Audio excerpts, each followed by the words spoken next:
Hola! Hello and welcome to the final episode of the 2023 season of the F1 Chat, because I forgot what the damn name of the show was, but I'm going to leave it in because I don't care. This is episode 26 of the F1 Chat. I'm your host, Phil Lamington. Seated to my left for the last time this year is a man who he thinks he's on the ABC. And that's JB. JB, how are you, my friend? Because we're number 4, baby. Still number 4. Still number 4. No, good. Watching our views going through the floor. I'm good, man. Welcome to the end of season extravaganza. Extravaganza. It's up there with Chris Jericho and Kevin Owens' Festival of Friendship. Or the MJF singing thing from AEW. Yeah, we don't talk about AEW. Right, so that's on the left. On the right, returning, it's Longhorn, or is it your alternate persona, El Bonghorn? We'll have to wait and see, won't we? Righty ho, righty take. El Bonghorn only gets a paycheck when you're not here. Yeah. Yeah, when you're off with Logan Sargent, wandering funny. through the wilderness. It's funny that you guys still have the same home address, though. I haven't quite figured that out. I don't know why the paychecks go to the same place. It's a mystery. The paycheck of 10 cents. He has a cracking mustache, though. And those glasses and that They're thick. glasses. Or in my back. Looks almost just like you. So it's the glasses and the fake nose and the big mustache. Can never work it out, though. In my best Chopper Reed impression. Fuck me, you have an impressive mustache. Why, thank you, fucking Chopper. You're one who's quite dashing yourself. Why don't we both dress the same and go fuck with Neville Bloody Bartos, eh? There's no cash here, mate. I'm after no cash. Someone's pulling your leg. Someone will be pulling your other fucking leg in a minute if you don't provide me, if you don't produce some fucking cash. Yeah? What are you talking about? Cash. Yes. I'm wondering why our ratings are plummeting through the floor. Original content. I'd like to see Natalie Pinkham and Damon Hill start a podcast like this. Yeah, where's their Chopper impression? Yeah. Yeah, that's right. Where's their ABC reference about their plummeting ratings? Not there. This is where the action's at. A lot better than Tomo. Yo, Max Verstappen, you drove really well this year, right down to the letter. Is that Michael Caine? Now go back out there and be Spider-Man.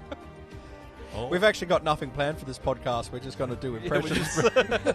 It's like a stand-up comedy Yeah, routine that we you weren't get ready for. real value for your dollar here. Top notch. Top notch. Getting 13 cents to the dollar here. Champagne sketch comedy. Right, so yeah, we threw the script out for this one. As you can tell. You know, the thing is, we do the first 2 episodes where we talk about deliveries and testing, and we sort of got to find our rhythm again. Then we start doing the episodes, and we remember how the format goes. Then we get to the end of season 1, we're sitting there looking at the page going, What do we there's do? no format for this one. What Throw it hell out the do we- window. Chuck it out the window. Kind of like the ABC's ratings. It's just going through the floor. Right, so we're going to start off with the news, because we've got a couple of news items. Okay. All right. First news item is apparently Ferrari has signed Charles Leclerc to a monster contract that ends in 2029. Jesus Christ. They threw their weight behind him. I mean, Throwing your eggs in one basket it again. really is. I feel for Carlos Sainz. Particularly see Carlos Sainz finished higher in the drivers than Charles Leclerc this year. Did he?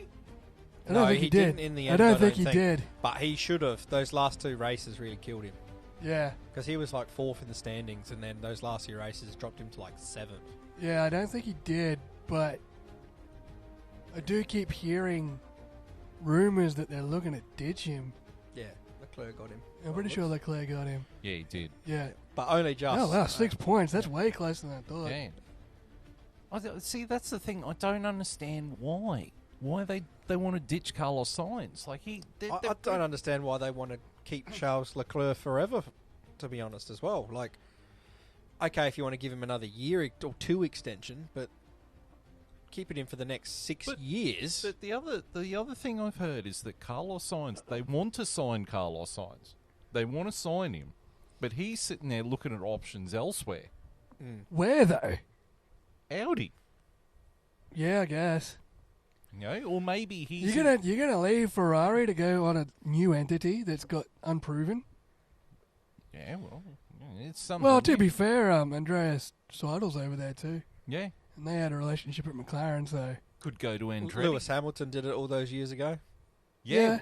Well, that Worked was, out all right for him. but that was because You could say that was that. because Nicky Lauda really got in his ear and said, "Oh, I think something's going on here." And don't forget, like they were Brawn before that, and Brawn marched on in and just went, "Oh yeah, we'll just We'll take have the a champion- season. Yeah, we'll have a championship. Yeah, we'll have a championship in our dog ugly car." That thing was hideous. I didn't mind it. Good go, I mate. didn't mind the white and fluoro. Good drive, but Yeah, oh J- yeah. JB could fucking drive. Jason Button, not me. Oh, yeah, I've and the real played- JB, please stand up. Yeah, it's definitely him. Sorry, I just watched a few clips from Kingsman: The Secret Service, and he names his dog JB. And Michael Caine's sitting there going, "James Bond? No. Jason Bourne? No." John Bartley. And Eggsy goes, "Jack Bauer. Oh, bravo." But yeah, I just find it baffling. Like they really do. Besides Norris and Piastri, Ferrari's got one of the better driver pairings on the grid. I wouldn't be splitting them up. No, I'd be throwing cash at Signs and going, "Hey, I'd sign be on extending signs as well. I'd be getting them Yeah. both till 2029. Yeah, I don't know if I'd keep him both to 2029, but I'd definitely keep him through till 2027. yeah, to the regs, to when the regs jump Yeah, over. because I mean the regs come in 2026. You want a year with those two in the new regs before you think about chuffing one of them off. Yeah. You know, Well, maybe you can get signs till 2027, and then, Claire can stay till 29. yeah. See how it goes. Right. So that's the first news item, and that was actually my first two news items all in one shot. The next one, and it's going to have a little bit of a game that comes with it. Okay, and you can play along at home if you want, or if you're in your car, or listening. I'll be in wherever. my car listening back to on Spotify. Yeah, because we're on Spotify. F1 chat. F1 chat on Spotify. F1. Hey, we get in there, Lewis.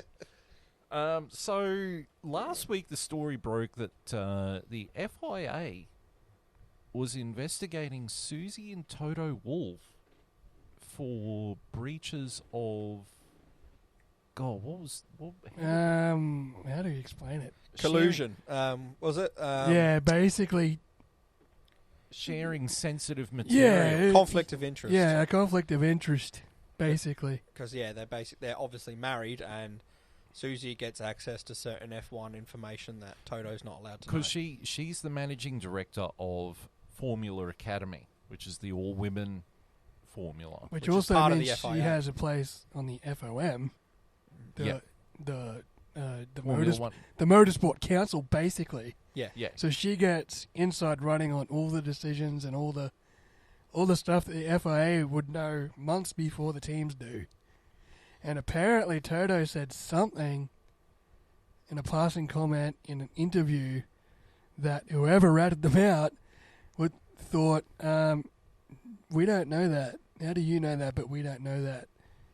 And basically the assumption was that Susie, being in her position in the inner sanctum of the FIA and the FOM, may have let slip to Toto some information that was not privy to team principals yet. And then within hours, like the first one I saw was Haas put up a statement, and then the same statement was repeated by Ferrari like mere minutes later. And then Alfa Romeo, AlphaTauri, Red Bull, and then all the teams have put out the same exact statement with the exact same wording, saying they did not grass them out, they did not file a complaint, nothing. Yeah, all the teams basically washed their hands of it straight up. And then 2 days later, they dropped the investigation. Yeah, the investigation got dropped, so we'll never know. We'll Now- never know who it was. Now, here's the game. Here's the game. Who grassed them out? Going to play a bit of Formula One. Bit Bit of Cluedo. Yeah, bit of F1 Cluedo. Bit of whodunit. You know, it was it was Toto Wolff in the library with the carbon fiber wing. Okay, so we can rule out Mercedes. Rule out Yeah, Toto they Wolff. definitely wouldn't have ratted themselves out. I don't think Frederick Vasseur and Ferrari would have done it. No. I don't think... Fred Vasseur for me seems like the type of guy who, if he's going to beat you, he's going to beat you on the track, not in the steward's room. Yeah. Like he for me, he is a straight shooter. I don't know how you guys feel. Like, jump in with your opinions that if they counter me. Oh, I wouldn't. No, I wouldn't. Nah, it wouldn't disagree be to that.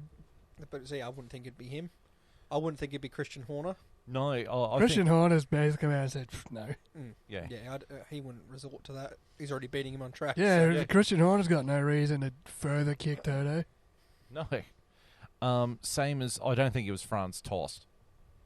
Again, I think Franz Tost is a Fred straight Stoss was shooter. on the way out. Like, he wouldn't care. Yeah, but Franz Tost was always a straight shooter like Fred Vasseur. Yeah. Could it? Oh, I got my first guess who I think it could be. Who do you think it could be? I'm going to go Zach Brown in the boardroom with his notepad. You reckon it might have been Zach? Could have been. Well, They're on the same team, though. but True. the flip side of the coin is that Zach Brown, he does have a little bit of a speckled past. Yeah. He You know, he does go after things quite Yeah. vehemently. And he's got that tell you one thing to your face, do another thing behind it. He is a businessman. Yeah, that's it. Yes. but I don't think it was Zach Brown because that would hurt Zach Brown. True. That would hurt McLaren's relationship Hurt with Mercedes, Mercedes as yeah. well if that came out Yeah, like that's that. what I mean. I don't think it was a Mercedes-based team, so I'm going to rule out Lawrence Stroll. And I'm also going to rule out James Vowles. Yeah, it wouldn't have been Williams. No. Would it have been Gunther Steiner? He's I- pretty privy to stuff like that. Oh, now here's where we get into the juicy bit. So I'm going to eliminate a few other people that I don't think it is. Okay, I don't think it was. Who's the team principal or the CEO at Sauber now? It's, Seidel. Andreas Seidel. Andreas Seidel. Rule him out. I Wouldn't don't have think been he'd do Seidel. it. Wouldn't have been Seidel. He's not even in the sport, technically yet. Yeah. Hmm. Now, I don't think it was Gunther Steiner. I think it was Gene Haas. Right. Do you reckon it come from Haas? Because Gene Haas, well, you know, he likes to whinge over a phone, Certainly does. you know. But there's also another guy who I think it could be. Mm-hmm. Bernie Foreman, who is the boss of Alpine. Yes. Definitely could have been an Alpine shot. Because Bernie Foreman, he was the head of engine development at Alpine at Renault. And then this year, he got in the CEO, or the former CEO of Alpine's ear, and said, "I could do a better job than what we got." He got jumped like 4 positions, So didn't he? he jumped up above Otmar Zafnauer and those guys, and then proceeded to fire them and assume their roles. So there was him, there was Pat Fry, and there was the engineer who'd been there since the Schumacher days. The three of them Gone. left. Pat Fry is signed with Williams. He's going to be designing their car. He is. Yep. So Bernie Foreman, for me, is a guy who he would stab someone in the back if it would help him, and sit there and lie to their face and say, "Oh yeah, I'm your mate." Definitely could. 2 good shouts. Sounds like an Alpine thing to do. Yeah. Yeah. But there's one other name. And this is going to blow your goddamn mind. Michael Andretti. What, just because he's fucking pissed about all the hoops he has to jump through to get into Formula One? Because Yes. Toto's so against him. Yes. Another good option. But it has to be someone who's privy to the information. It's got to be someone who's clued on enough to know that Toto's not supposed to know that. Yeah, I think he would be, though, because he is still trying to get in. Yeah, but he doesn't know what the teams know because he's not in. Could it possibly be He someone would have to inside know- the FIA? Yeah, I reckon it's an FIA delegate. Well, you know that the head of the FIA is that Mohammed bin Salim. Yeah. You know who he doesn't get along with? The head of Liberty Media, Stefano Domenicali. Really? That's Yeah, not they good. don't get along When the head of your media partner and the head of Formula One's butting heads. because Stefano Domenicali, he wants 10 teams and he wants more races. Mohammed bin Salem, I'm just going to call him Mohammed from now on because I'm just Yeah. going to murder his name. Yeah. He wants more teams on the grid and he wants less races. And I they reckon he's keep got the bu- right I idea. think I'm on Ben's side. Yeah. 100%. I'm on Ben's side, dude. Fucking, we need more. We need a 24-car grid. And we Yeah. need 20 races. we need less Yep. street Look how races. tired these guys are. Oh, Yeah, well, next year they've got 24 races. They're going to be fucking we're exhausted. tired as an audience. Let's be real. We're Those tired, last- we're tired as a podcast. Yeah. I'm fucked. It's Those- been a long oh, year. Massive. We sit here and we're like, let's review it, and we're like, fuck, I can't remember what happened. Yeah. So much. We're here. Here we are at the season-ending episode trying to think back now for 22 races, and there's going to be 24 of them next year. Yeah, it's ridiculous.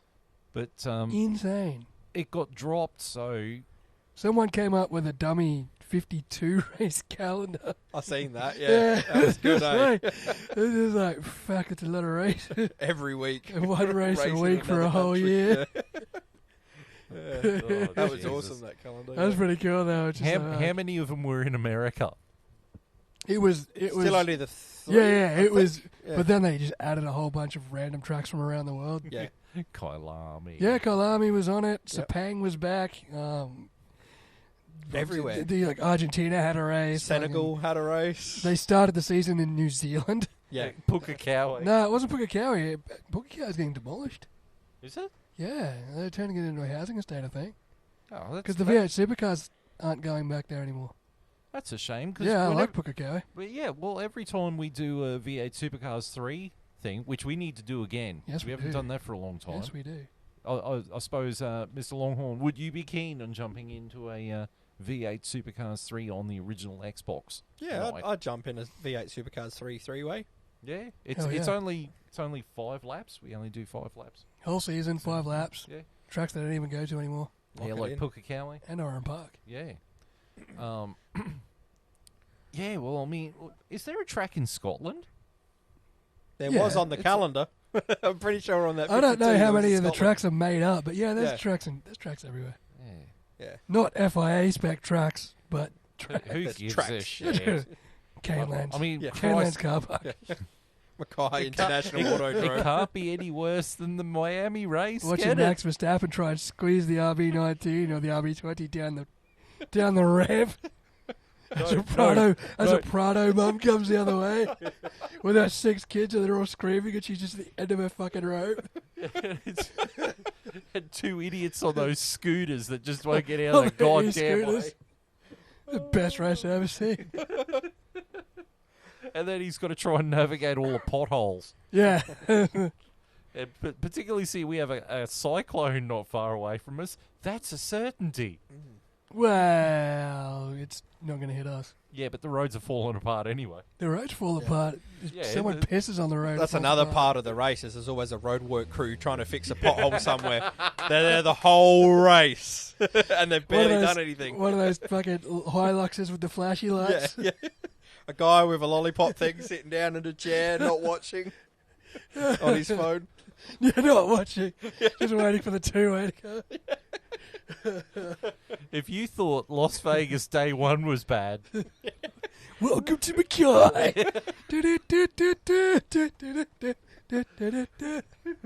Tonight on Mactown Top Gear.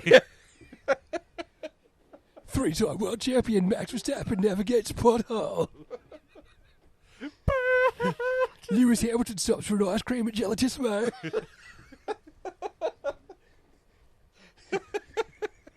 And someone keys Charles Leclerc's car. Fernando Alonso completely fucks off from the guy.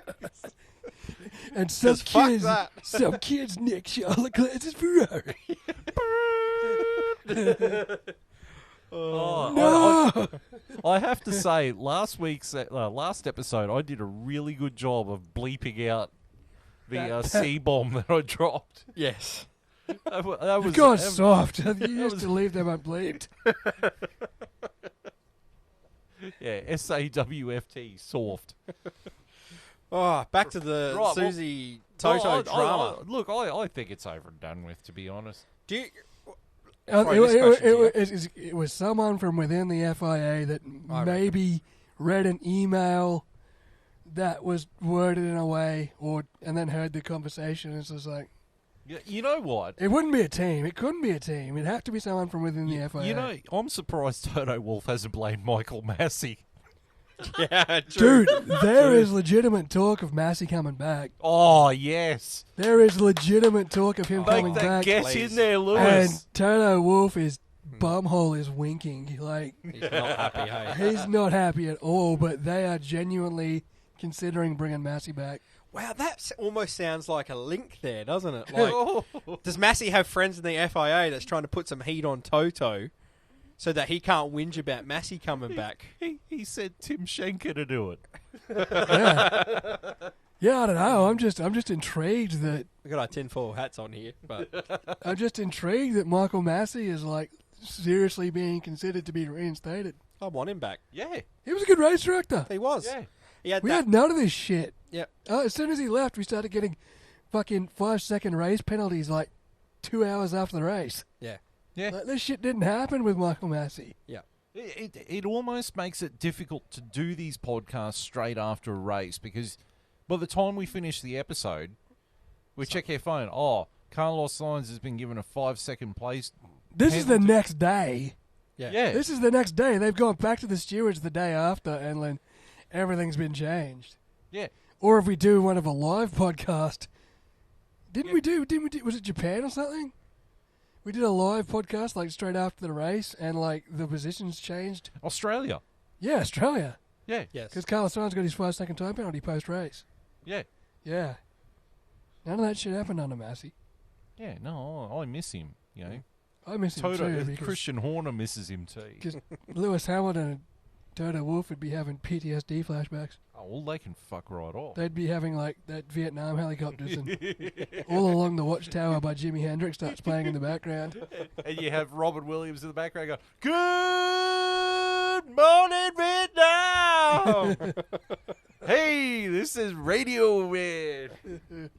This song is very slow. Let's play it in the correct speed. We had a motor race, Toto. We went car racing. Hello, darkness, my old friend. Right, so that's the news for the year. We're done. We're For done. the year. Can't wait for 3 days and everything just starts dropping like a motherfucker again. Well, that's what happened Like last year. It's like we wrapped up. Oh, this one's in a neat little bow. And then, what do you mean Piastri didn't re-sign with Alpine? What do you mean Alonso's going to No, we finished. And then literally to the next day, Alonso's Matteo- leaving Alpine or some shit. Binotto is leaving Ferrari. Yeah. Yes, It's like, that's it. what the fuck? That was the start. The domino. Well, tomorrow should be a good day. Yes. It's about to get real interesting. Right. So, moving right along. I forgot what I was going to say, so fuck it. Here we go. JB, Yo, what were your top 3 races of the year? Singapore. Mhm. I loved Singapore. I loved the revamp of the track. I loved Carlos Sainz winning the race and slingshotting Lando Norris into second. whilst trying to hold off the Mercedes. Las Vegas was great. We shat on that thing all year, and it turned out to be one of the best races of the year. It started off a bit. Oh, wobbly. it started off exactly as we had laughed about that first half of that weekend. Second half of the weekend was fucking brilliant. Qualifying was great, and the race was amazing. And it led to us talking about Oh yeah, the Fellatio. fellatio fountains. The fellatio fountain. The fellatio fountain. Yeah, we can revisit that later. yes, we can. And Your third race. well, Silverstone was good the first 5 laps. The Qatar sprint race was good. Yeah.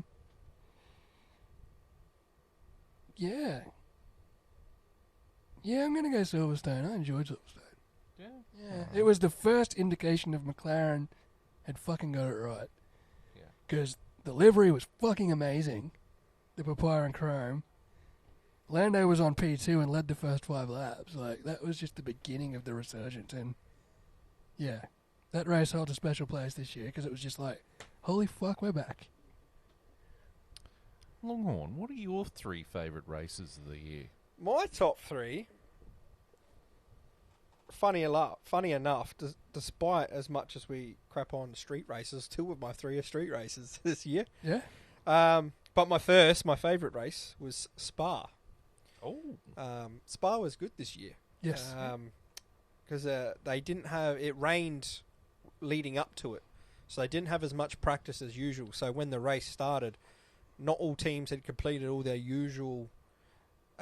all the teams hadn't completed all their usual setup they do before a race. So they didn't have all their calculations sorted out. Yeah, so remember the McLarens went in with too much wing. Yes. So there was all cars all up and down the grid. They got things right, got things wrong, and so it threw it up. So the race was, thrown up. And obviously it's a great circuit. So The best on the calendar. yeah, I remember when we watched it and we were like, oh, thank God this race is still here. Like, Yeah.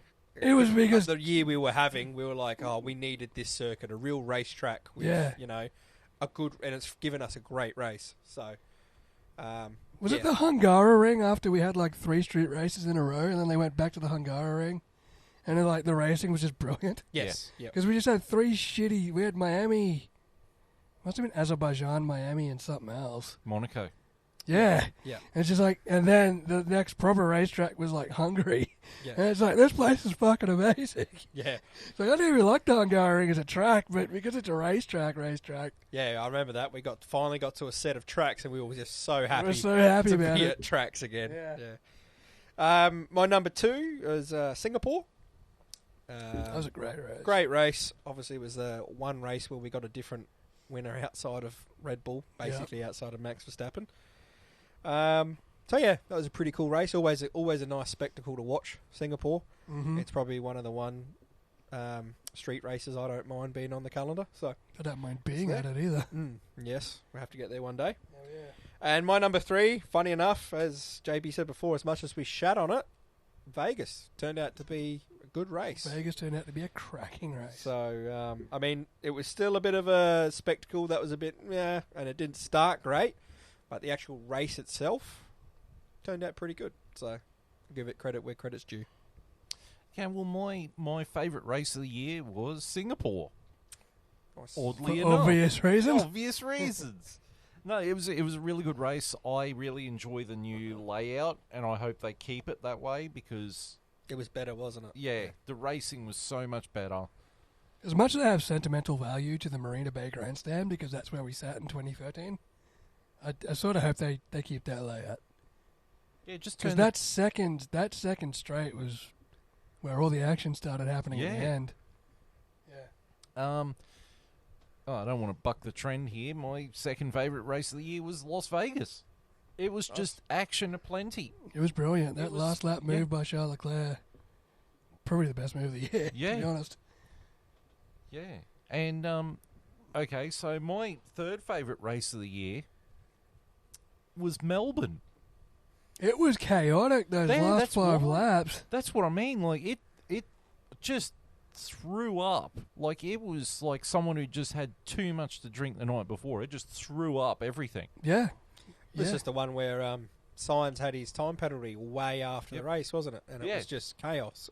And the two Alpines crashed into each other and took each other That's out. right. And then, was it Albon or Sargent that had that big trip through the gravel trap? One of the Williams. I'd say it's Sargent. I think it might actually have been Albon. Yeah, it might have been actually. think it actually might was have been the Albon. one accident he had all But, year. yeah, because there was like 3 red flags in the last 10 laps. Yeah. It was just absolute chaos. Brilliant. Yeah, Here for it was great. Here for it. It really had a 2021 feel to it. Mm. Yeah, even though Drama. we didn't race in Melbourne in 2021, but like, yeah. So that was my 3 top races of the season. What were your worst 3? Miami never throws up a good race. Mm-hmm.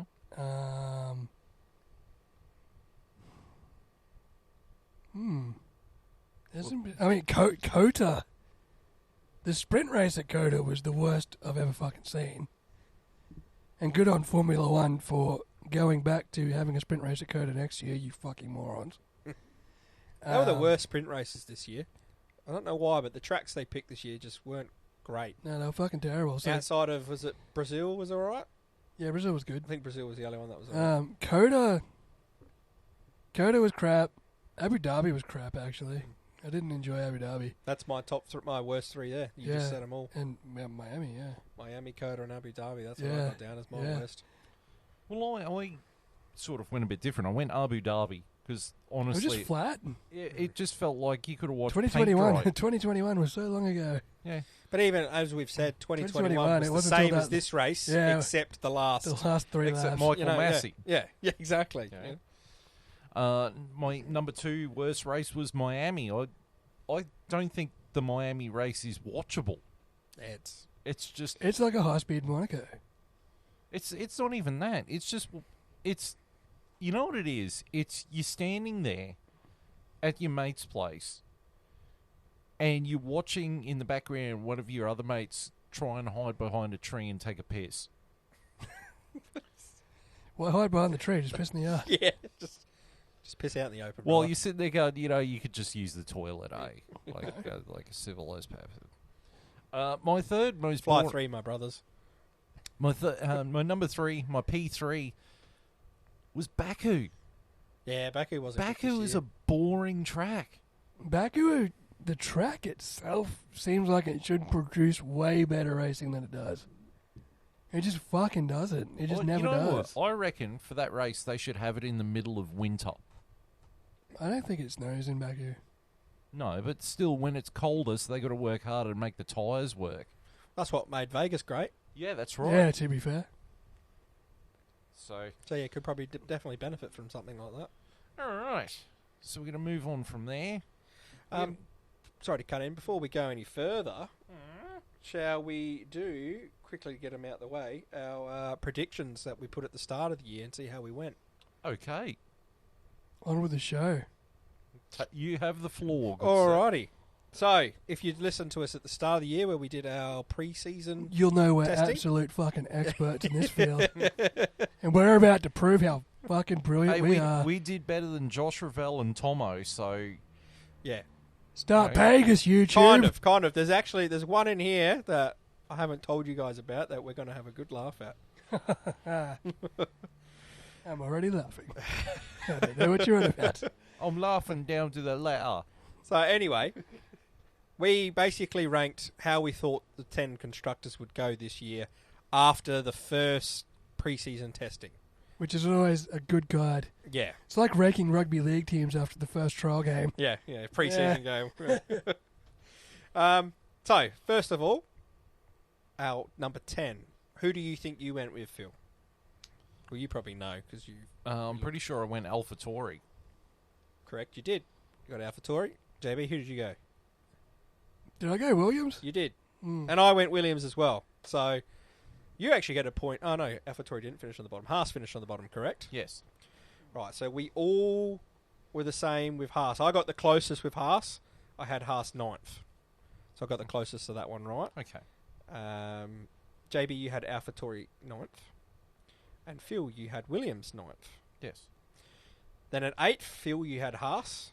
Mm-hmm. JB, you had Haas. I had AlphaTauri. You got a point. So I get another point there. Next one. this is where I start losing. So, Phil, in 7th, you had Alfa Romeo. Mhm. JB, you had Alfa Romeo.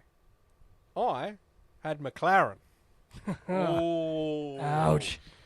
But if we do remember, after this testing happened, McLaren were the second slowest car at the test. they were dog shit. They And had come out and said at the car launch, this car is dog shit. they said it was dog shit, and they basically had to rebuild a whole new car, and they weren't expecting anything from like the start of the season. Correct, they fucking were. Yeah. I have to break in here for a second.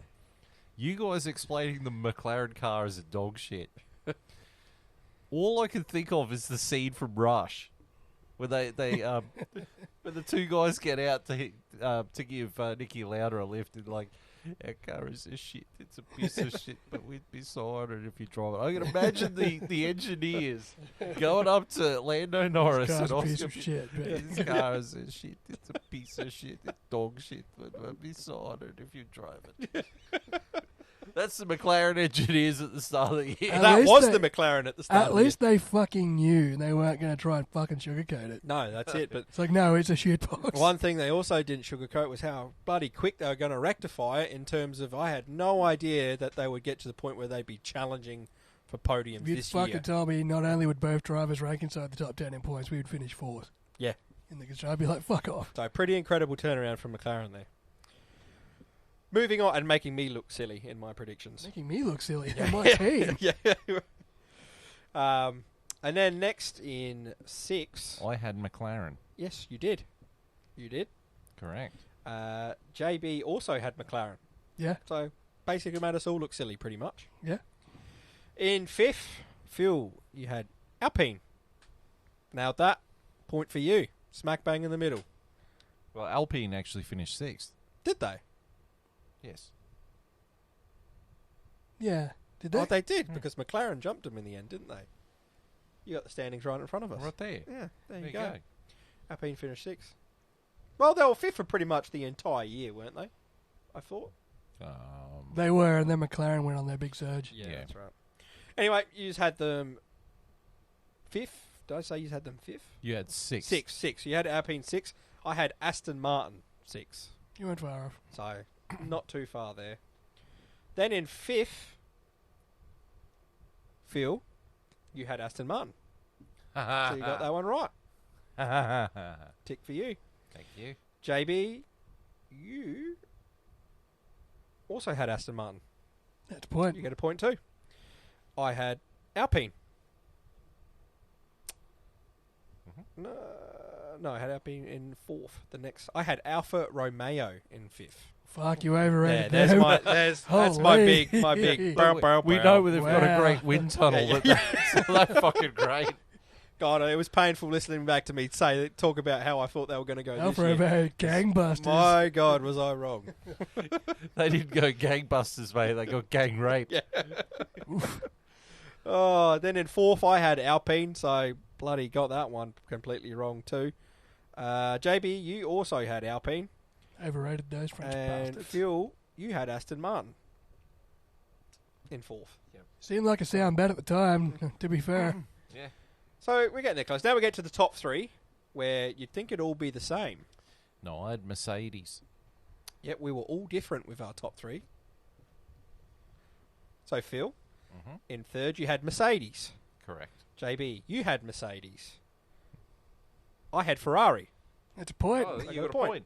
I got that one right. Look, I'm amazed you didn't have Huck and Haas. Yeah, this right. Pump the fucking tyres, buddy. AlphaTauri and say what? Racing Bulls? Where are they?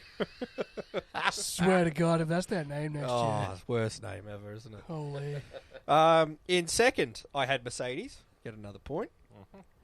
Phil had Ferrari. Yep. And JB had Ferrari. No, I don't think I No. did. What? You had Red Bull. JB had Red Bull in 2nd. JB had Ferrari winning. Yep. I was confident in the pressing horses, man.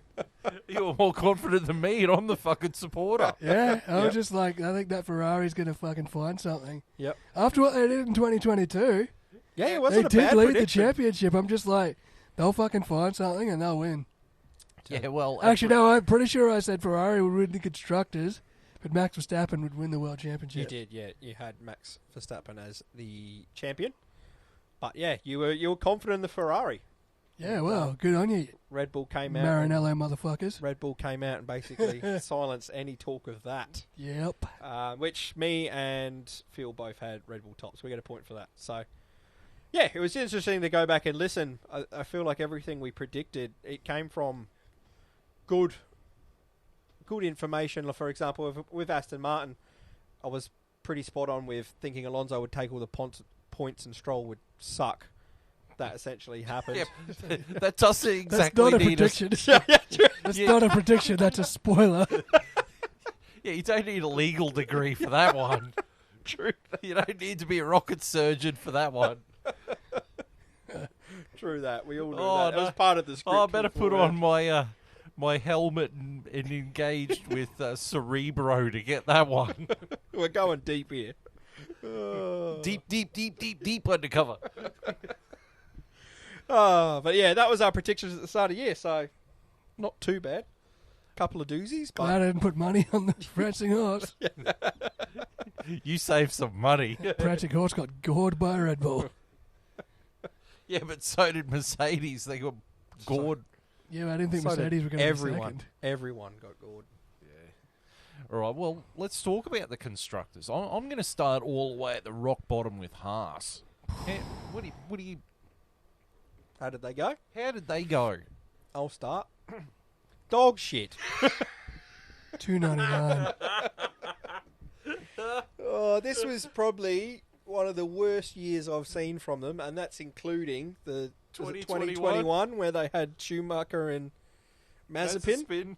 Holy. Oh my god! And they had no development in the car for the whole year whatsoever because that was saving up for 2022. They were going to put it all in, and They Haas were did. going to go To be fair, forward. they did. Yeah. Yeah, they got a P5, I think, didn't they? And that was fucking about the end of it. They were like fifth of the constructors for fucking ages, and then they're like, wait, we have no development left. Yeah. Yeah, they were abysmal. They did exactly what we all predicted. Hey, here's one we predicted. Again, you could probably say a spoiler, but safe pair of hands in 13th and 14th every week. It's practically Exactly what we got. we fucking said. So, yeah, that's my thoughts on Haas. JB? $2.99. Yeah.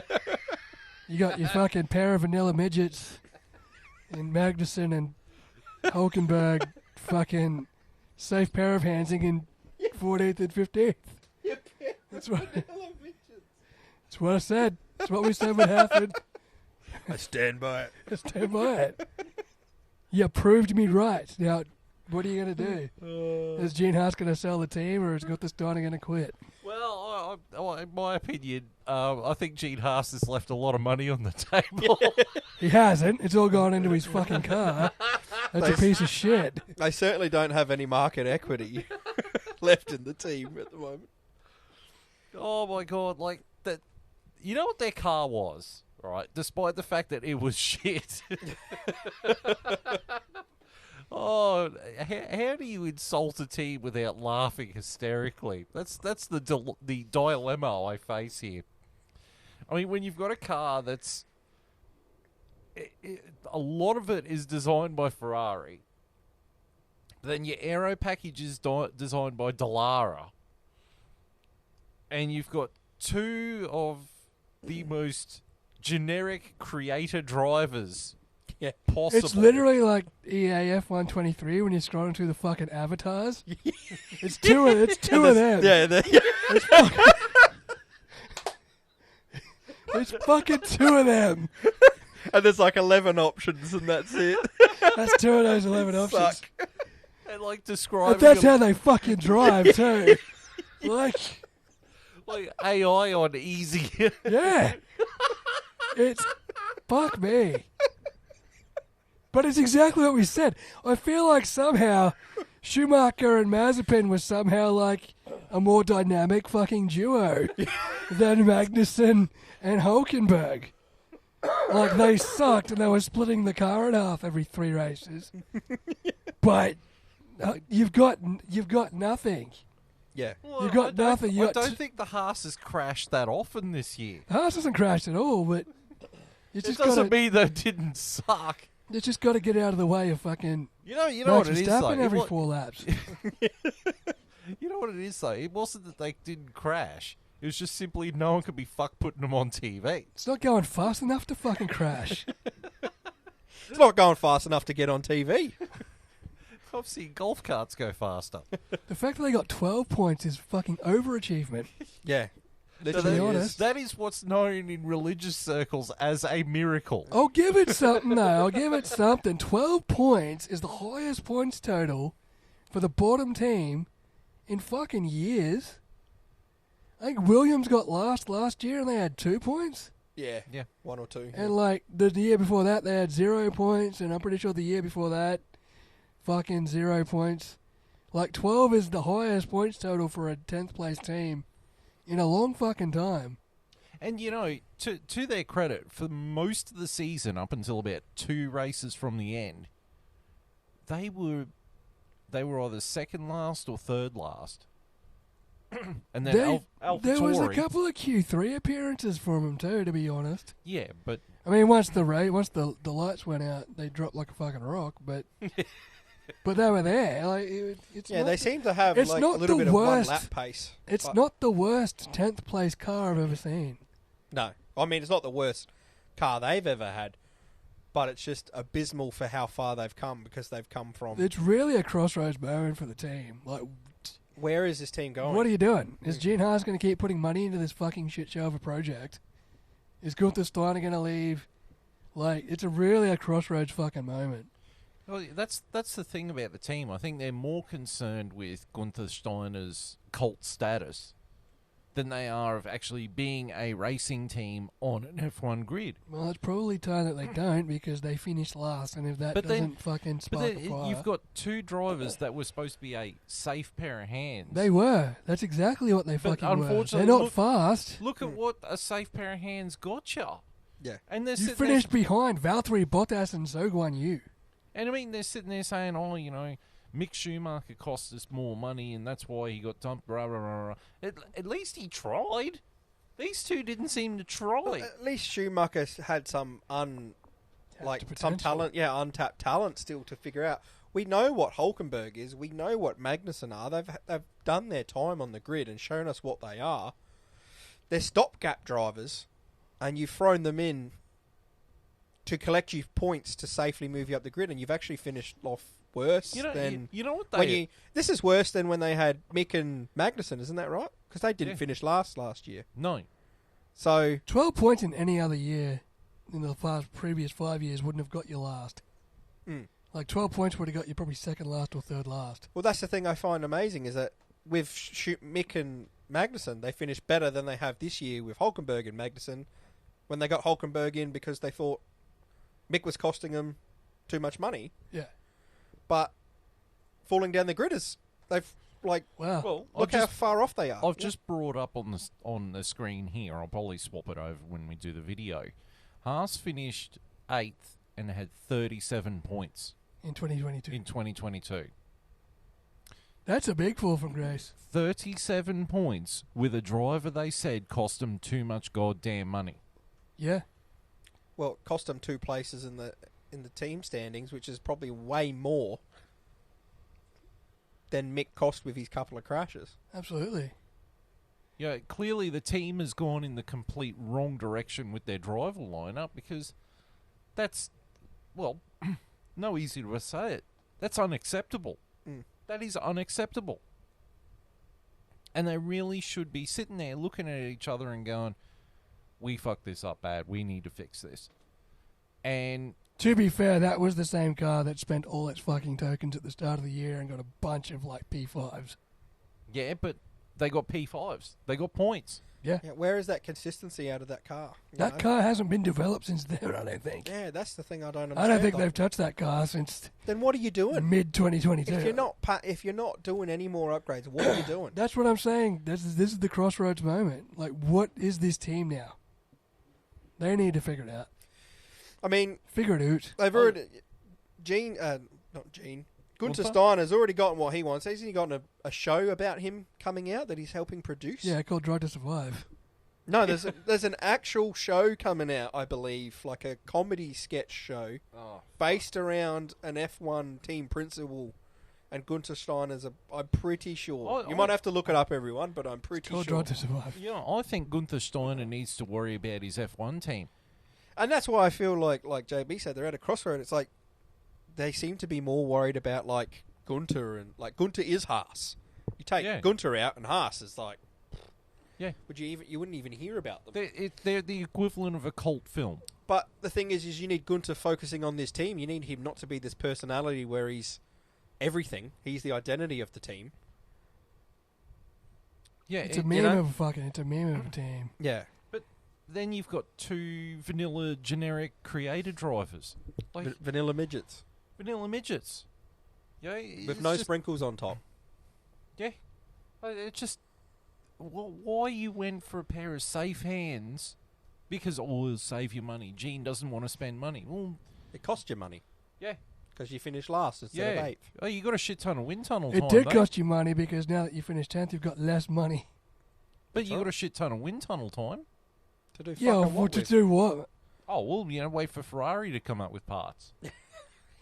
That's Wait for literally Lara- it. That's the reality of it. Lara to though. drop you a fucking chassis off after it develops the fucking IndyCar chassis. Yeah, they might as well just slap an IndyCar body on it and they go. Might as there well you just go. fucking send it. Yeah, just send it out as the IndyCar. It might have more success.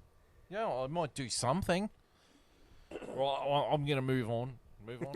Alfa Romeo. Pretty I disappointing expected year. more. I expected a lot more. I as you expected heard more. from my predictions of the season because I just thought Seidel going there.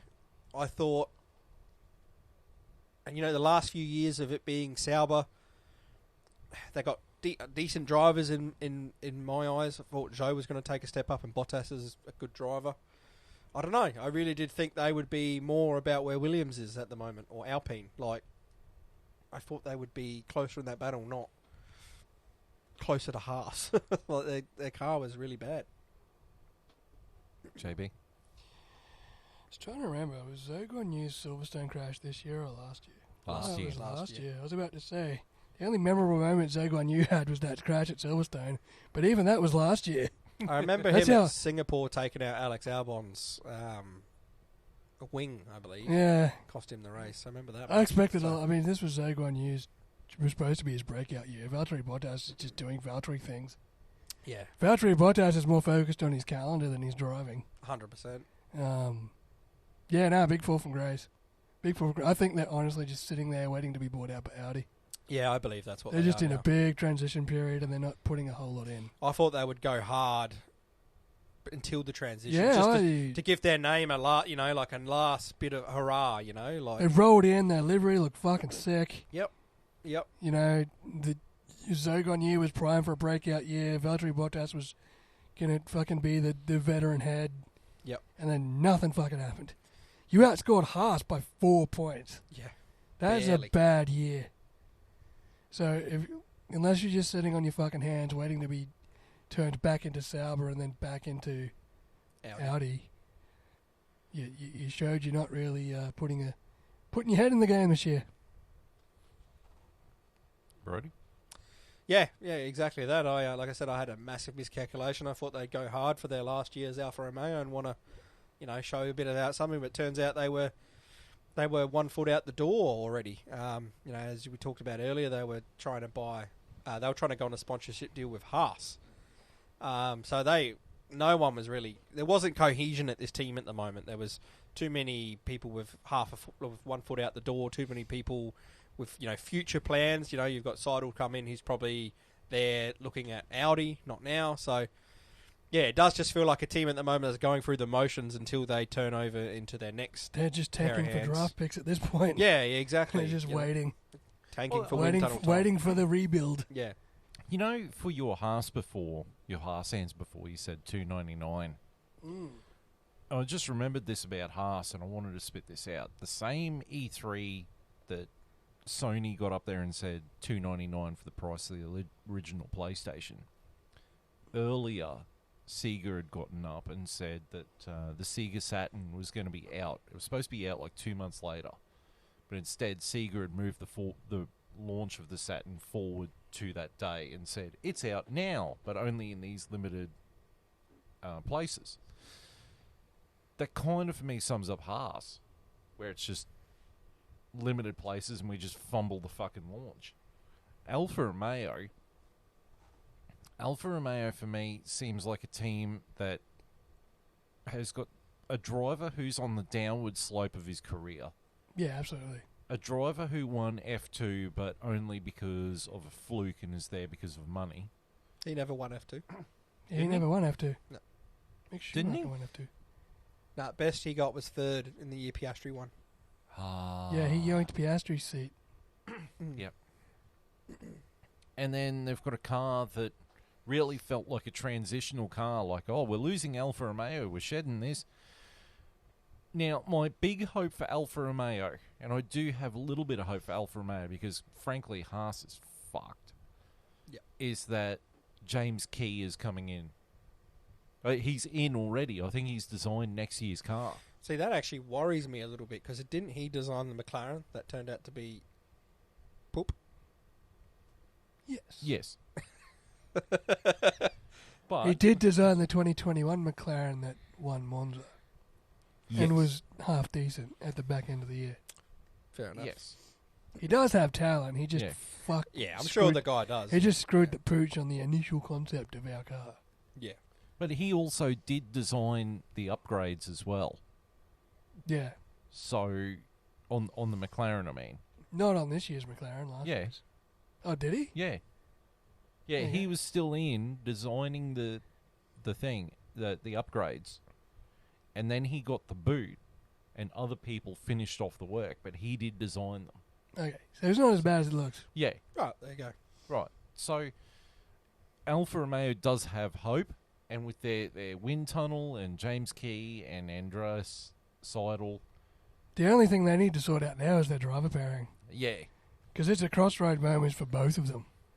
Yeah, well, they'll get Because they'll get this what next the year. fuck? What's Valtteri doing? Well, Does he want? here's Does my, he want to stay in? Here's my advice to Alfa Romeo. Don't hire Kevin Magnussen or Nico Hulkenberg. Yeah. Does Valtteri want to fucking stay in? Does he want to? Does he think he's still got what it takes? I still And ma- So Guan Yu does not have the fucking talent that No. we thought he did. No, he's only there because he's got Chinese money. Yeah. And he's going to Shanghai next And- year, so he'll bring in a lot of revenue. And Valtteri Bottas has never had a killer instinct. He's never had a Kimi Räikkönen or a Mika Häkkinen killer instinct in him. He did when he was at Williams. That was a long time ago. Yeah, Mercedes killed it out of him. Yeah. yeah, Mercedes turned him into a fucking whipping boy, and he never got it back. yeah. Okay. Yeah, Mercedes definitely killed him mentally for me. If you look at him, like Williams, he was like He was a up beast. he was a beast, up and coming driver. Like no wonder Mercedes went out and paid Williams to get him, Yeah. and then they got him and made him Lewis Hamilton's whipping boy. Yeah. Despite the fact that on his day he could beat Lewis Hamilton. That's how talented Valtteri Bottas is. And by the end of his tenure there, he was just so defeated with team orders Just and a fucking politics shell. and all of that. Yeah, Basically what Red Bull's done to fucking Sergio. Yeah. I feel like he fell out of love with it, and he's even talked about that in a sense that, you know, coming to Alfa Romeo was like a breath because it wasn't as serious sort of thing. Like Yeah. it wasn't as, you know, hectic as as cutthroat. Mercedes. Yeah, it's cutthroat sort of thing. So it's helped him, but I also don't know if that's also made his mind switch off a bit in terms of how He definitely- serious he needs to take it to He to be definitely in seems F1. more distracted.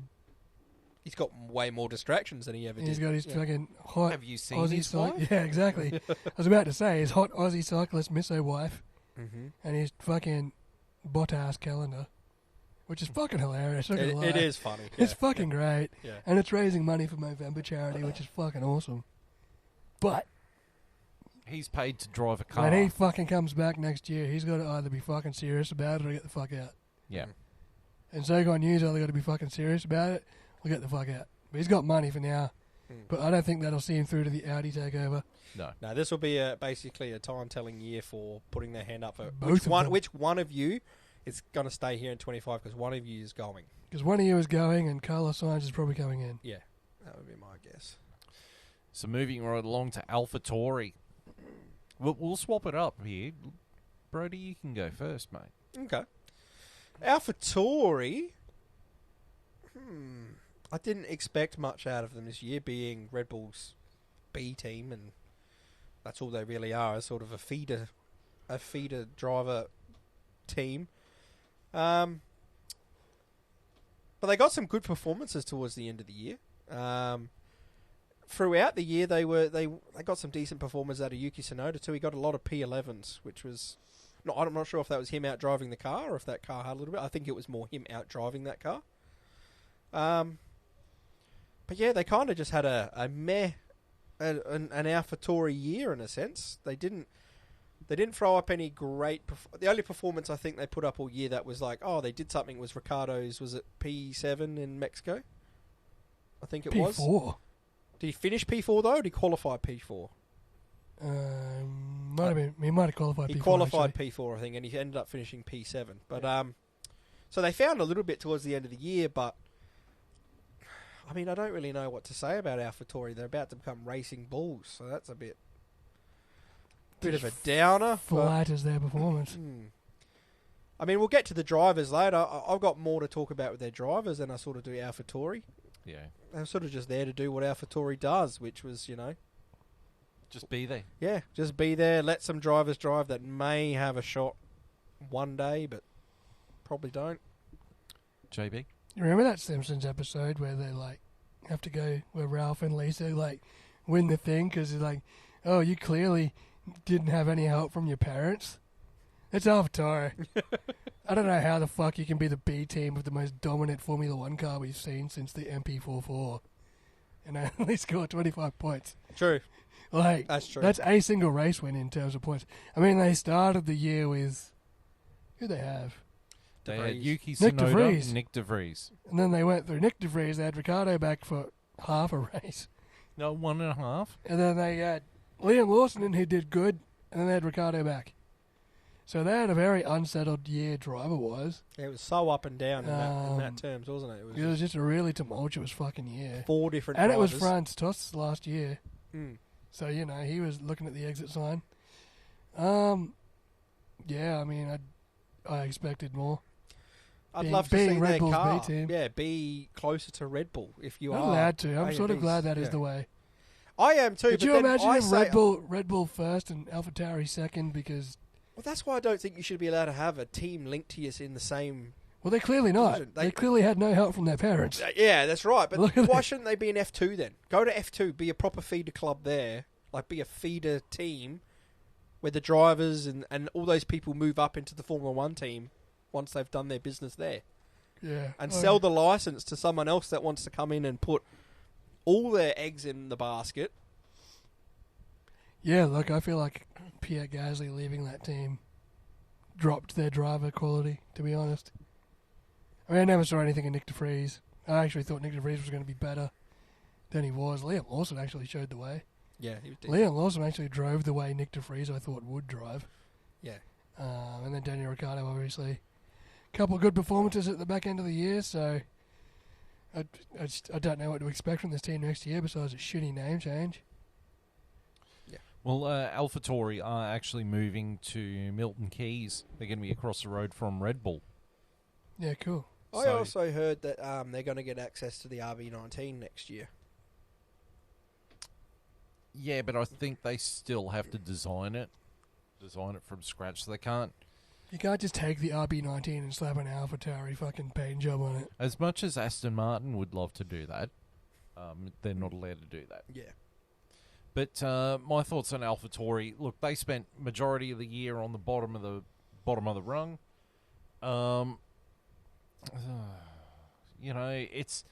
It's hard to say it without going into elaborates about the drivers, because I think it wasn't entirely Nick de Vries' fault.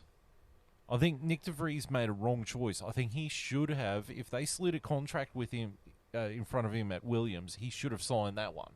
I know what the thinking was. If I sign with AlphaTauri, I'll get a crack at Red Bull. But Nick de Vries just didn't fit with the team. And when you've got Helmut Marko just being helmet Marco, you know, that's going to prey on your mental health the whole fucking time. Yeah. So, Yeah, ask Sergio Perez. and then, so Nick de Vries gets cast out. Daniel Ricciardo comes back in. Like, we didn't see that one coming. You know. And he comes in for 1.5 races, breaks his wrist. For me, the standout driver from AlphaTauri this year was Liam Lawson. And I think they were mad to retain Yuki Tsunoda because honestly, Yuki Tsunoda might have got the majority of the points for the team. I see nothing more with Yuki Tsunoda other than a number 2 driver. He's not a team leader. He gets angry all the time. And I just don't see him Progressing. I don't see him progressing, and I don't see him deserving a seat on F1. You know, I think the AlphaTauri driver lineup of Liam Lawson and Daniel Ricciardo would be a dynamite lineup next year, but they've retained Yuki Tsunoda, and I honestly think Yuki Tsunoda is the weight that's dragging the team down rather than boosting it up, despite his efforts. Yeah, it's a bit of a show up or shut up year for him next year. I mean, it's a show up or shut up year for him this year. Yeah.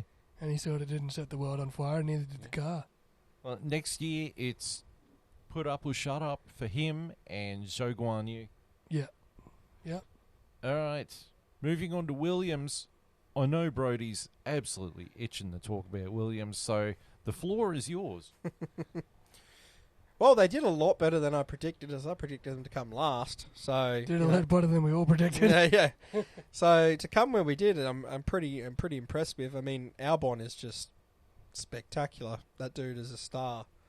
I can't praise Albon enough. The team is basically Albon. Because you can't praise Sargent. Yeah, I've got nothing. You decent can. to He say. got points. Oh, sympathy point. Sympathy 1 point. point. Sympathy He got 2. point. No, he got 1. He got 1. He got 1 point. Oh, there's no point. There's no point me going to the driver's stand. He's only the top 10. That was fucked. You can praise Logan Sargent. He got a point. So yeah, look, Williams, we had a decent year for where we were last year. James Vowers, I think, is the right man taking us forward. So we made some good steps this year. The only thing in our team that held us back all year and is going to hold us back next year is Mercedes engines. Yeah. Sogan Largent. Oh. Well, I couldn't predict that, could I? I could not predict that. Oh, one. if you've listened all year, you would have heard me rant enough, so I don't need to get angry about it anymore. And I'm just disappointed now, you know, when you've got a child that's just keeps being naughty and eventually you're not angry anymore. You're just disappointed. That's me. That sounds like my sister. You just give up and just go, fuck it, I'm done. Yeah. I'm fucking done. That's where I'm at with Williams and Logan Disappointed. Sargent. Because I fully expected them to drop him after this year because he hadn't shown enough, in my opinion, and he crashed the car way too much. And it was just like, yeah, look, this hasn't worked. We've gave him his shot. Time to move on. This is Formula One. That's what you do. You know, you get a season, you perform that badly. Usually you move on and we let someone else in with some talent. And clearly, the people who own Williams, the American investors, have to be making the decision on this to keep him because he's American. Even though no one cares that he is, not even Americans, because the Americans' favourite driver is Daniel Ricciardo, not or anyone else on the grid other than Logan Sargent. I don't even know if they know they have an American driver. That's how little anyone cares. But yeah, he's retained his seat for next year, so that's a bit disappointing. But that's for next year. That's for pre-season testing next year to talk about. This year, I think we did pretty good outside of Logan Sargent. I think the team was awesome outside of that blip. Which is Logan Sargent. Held us back all bloody year. If we had another decent driver that was capable of getting some points each week, we probably wouldn't have catched Alpine, but we would have driven fair way away past, like too far away from AlphaTauri, Alfa Romeo and Haas. We wouldn't be grouped in with that lot. We'd sort of be in our own spec. The good thing about that is you got a few more $1 million to play with. Yes. Which we're going to have to spend on fixing Sargent's car. But anyway. It's all right. JB? Yeah, well, comparatively to the last 2 years, it's a very good step up. Alex Albon's showing his worth. Unfortunately, that means top teams are going to start trying to poach him, which is the same problem McLaren's going to have with Lando Norris soon enough. Logan Sargent, yeah, he's got work to do. But he got 1 point, and he got it in Q3 at Coda, which was good. But the fact that they're giving him a chance, I mean, he's going to have to repay that faith next year. But no, the car definitely took a step in the right direction. And next year it's going to be designed by, who's it, James Key? Pat Fry. Pat Fry. Even better. So I'm expecting good things next year. I mean, we got good things this year. It was keep literally riding the wave of momentum. Yeah. How far can Alex Albon take this team? And unfortunately, I do worry that Soga Largen's too much of a weight as he was this year. Like I said, if you had put in another decent driver, half-decent driver there, man, we'd have nothing but praise for Williams this year, I reckon. Yeah. Yeah. Right, so my opinion on this. I've got to compare him to Haas. So Haas last year ditched Mick Schumacher because he cost him too much money because he was crashing too much. I don't remember Mick Schumacher crashing as much as Sogan Largent. No, he did not. And yet Sogan Largent's keeping his seat. When That's they what- could have easily gotten Mick Schumacher to replace him at Williams for next year. That's why I believe it's a decision that's coming from way up top to keep him. I believe it's got to do with the whole American thing. It's the only way I can see his seat being kept, because based on pure performance, and even if you look at all the numbers where you see how the drivers compare to each other, he's still like 300ths off of Albon. Like it's not like he's so close. It's like, oh, maybe there's something there. He's still too far off to be considered there, if that makes sense. There's another driver with a put up or shut up here next year. And the other thing is, even if he was close, even if you're going to say, oh, he's close in speed, he's too many mistakes. Yeah. There's no point being close in speed if you can't keep it out of the wall.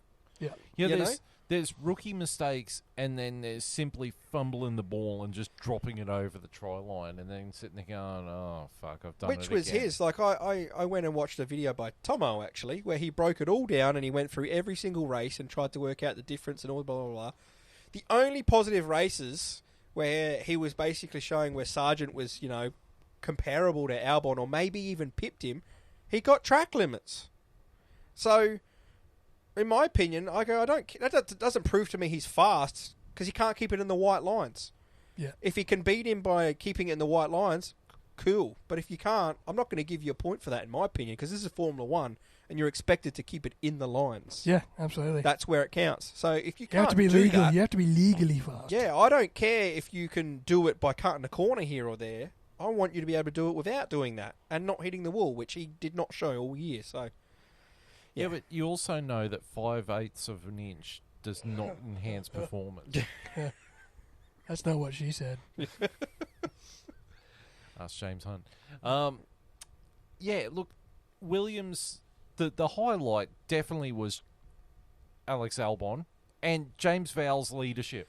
yeah, he's awesome. He has really brought the team up a few notches. I was worried when we first got him, coming from Mercedes and the whole Mercedes relationship. I'm like, oh, here we go. Are we going to become, we basically are almost a Mercedes. But I was like, are we going to become the AlphaTauri to Mercedes? But I don't think he's there to do that. I really do think he's there to make Williams great, and I do think he's the right guy to take us there if anyone's going to do it. A heck of a step. Yeah. But I think the two things that are hurting Williams the most are Sogan Largent and having your screen on the body cockpit Yes. and not on the steering wheel. Yes. Why They do you ref- keep doing this? They refuse to makes change no it. goddamn sense. Surely the Them- drivers are complaining, because that would Well, they annoy can't me. be because they haven't fucking changed it. True, but Yeah, like, but the team's probably sitting there going, no, we like it this way. And the driver's like, oh, for fuck's sake, I've driven for Red Bull. We're on the fucking steering wheel. Here you are, you got to mount it to the bodywork. Every Give me time I the turn fucking steering wheel. Hey, put it on the fucking steering wheel. Tell them to give me the, hey, gloves. Steering wheel. Get rid of Tell him to fucking, give me the steering wheel. get rid of Come screen on! of the fucking steering wheel. No, but I mean, that's the blemish on it. But Williams really did step up, and towards the end, they were a little bit wobbly. I mean, AlphaTauri was having a crack at them, Yeah. but Albon F1 was really great this year. So good for them. Here's an offshoot just before we get on to the next team. That F1 are going to design a duct in the halo that acts like a cooling system. It's going to suck air in from the nose and blow onto the driver to stop the Qatar thing happening. Except Williams are going to put it on the body Yeah. work. Williams are going to fucking need to move their screen because that's where it's going to go. Williams will just do something dicky with it. They'll just be like, We Well, put it on the wing. You know what? Mercedes will have a thing where you have to pull a lever for it to open. yeah. Pull the steering wheel back slightly. Yeah, so it'll open, and then Yeah. you just push it forward and it closes, and Yeah. you get more aerodynamics. Yeah, it's not a driving aid though. No, Don't no, call it a no. driving aid. No, not at all. Not at all. And then Total will complain about how it's fucking up the aerodynamics of his car. And Christian Horner will say, change your fucking car. Wow. All right, next team, Alpine. Do you mind if I go first? Yeah, her go off. for it, dude. Oh, wow. What a team.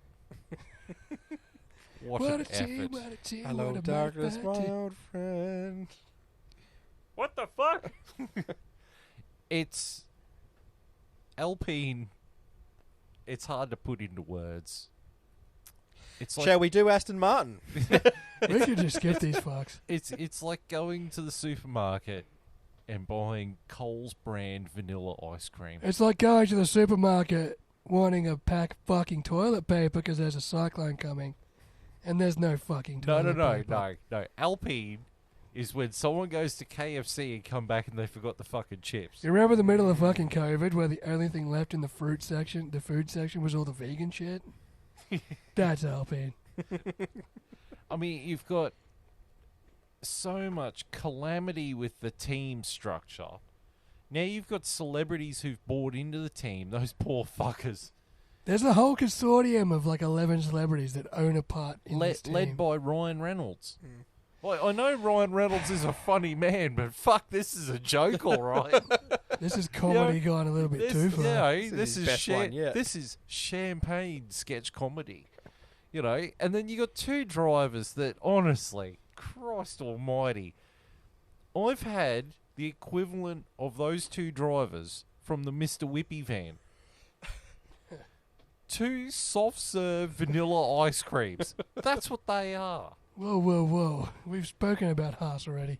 You know, you've got a team CEO, principal, whatever the fuck he is in Bernie Foreman, who he'll just sell a fucking brilliant scheme that involves getting rid of a guy who couldn't get someone to sign a fucking contract, a guy who was a fucking engineer when Schumacher drove for the team, and I mean the Michael,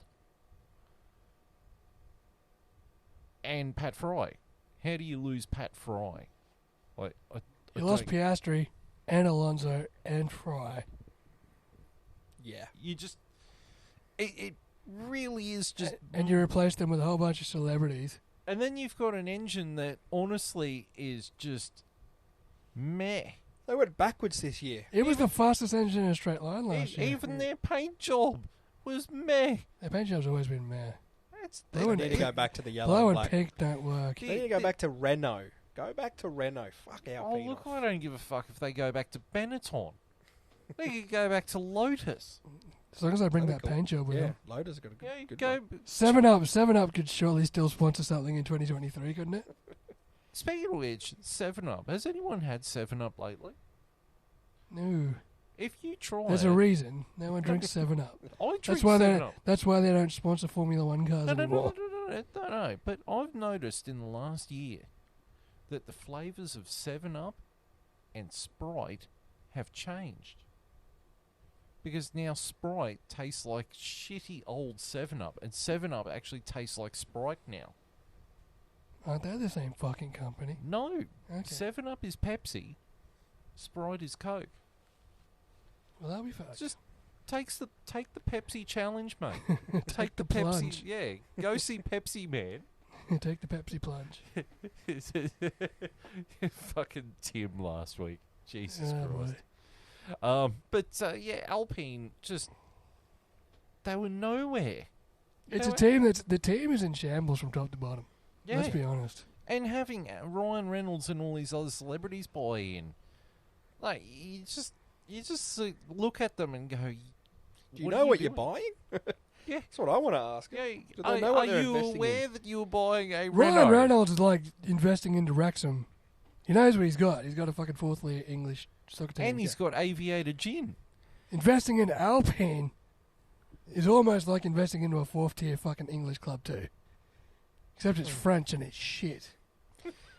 Yeah, and I don't know how they help them move up the grid at all. They fucking know? don't. Yeah, like they don't add anything to help. Like, Nothing in this team is about moving fucking forwards in a clear direction. yeah, Because they've Yes. got no one in power long enough to make a clear direction. that's what I mean. They've got too much bureaucracy going on. There's It's so just- much dog shit in that team in the background. How is a driver like Pierre Gasly Who- supposed to fucking who was shine? the previous CEO of the team? It was Laurent Laurent Nichols. No, Laurent Rossi. Laurent Rossi.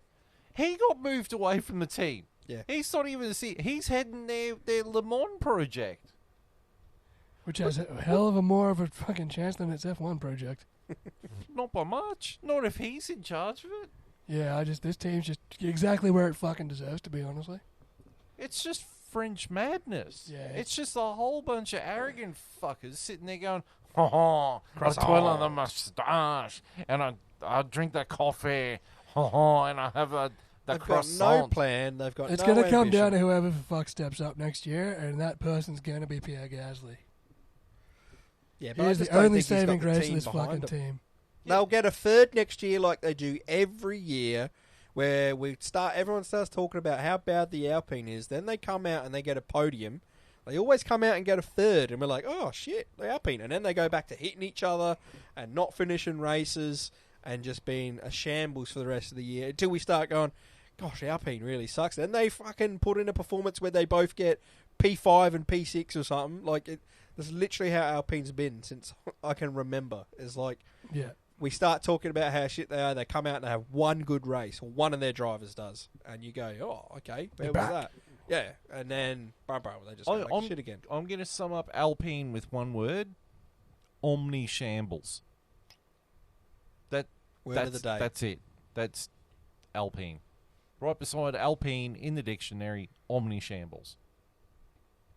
Moving on. Moving on. I don't need. We don't fucking. I don't need to.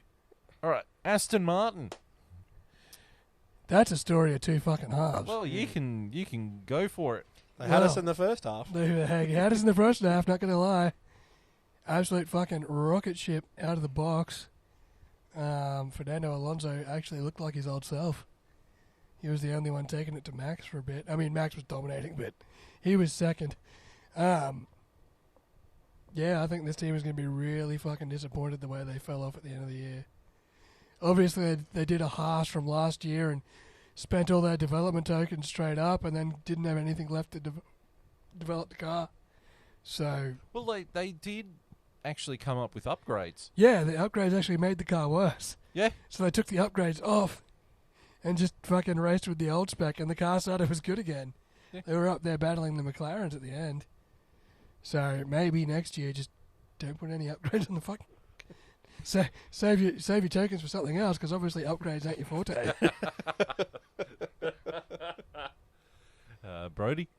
Yeah, exactly that. Tale of two halves and a tale of two drivers. They had one driver that was able to get the best out of the car when it was there and score them the points that helped them finish where they are, and they had another driver that was fucking too busy trying to work on his personality in the mirror, and doesn't know what a mirror is. So, yeah, they'd be very disappointed with their second half of the year, especially how they started, and I don't know what to expect of them next year. Are they going to come out flying with the box next year, or are they going to come out more like they did the second half, you know?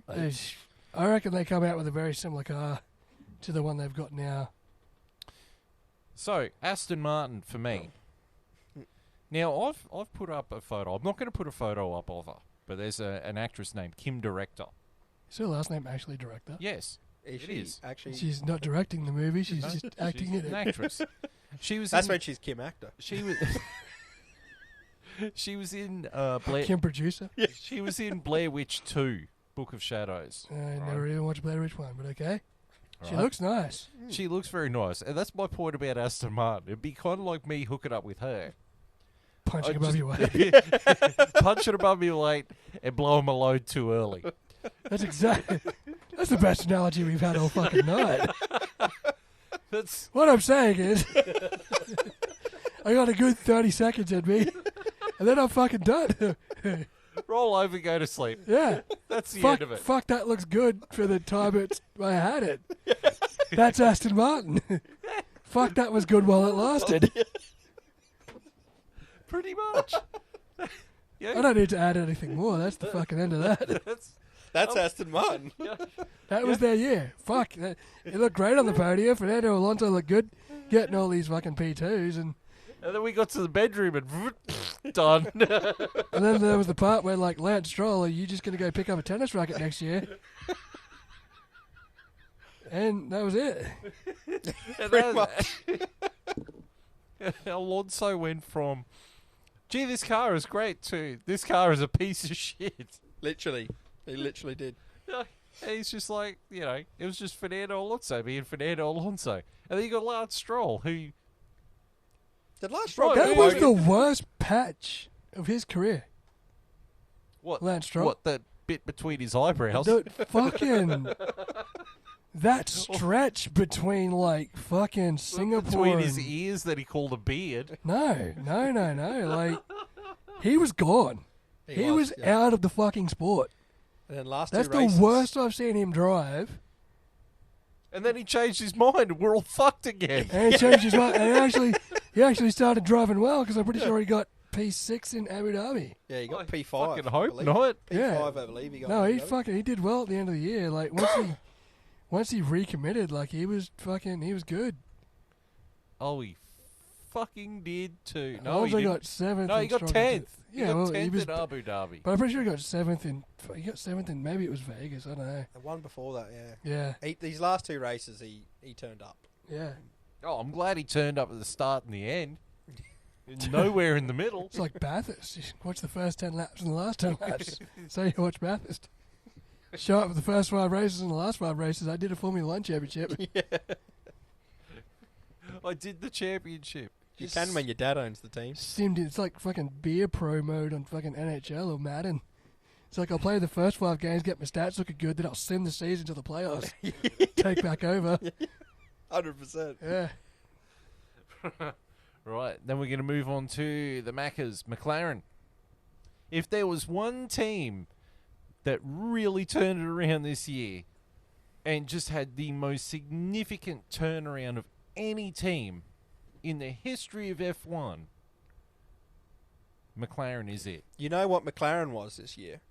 McLaren was you going on a date with Kim Director, and the date not going that great at all. Like, the date did not look like it was going well at all. And then you got to the bedroom, and you were in your own head like, oh no, as soon as I get my pants down, this ain't going to go well.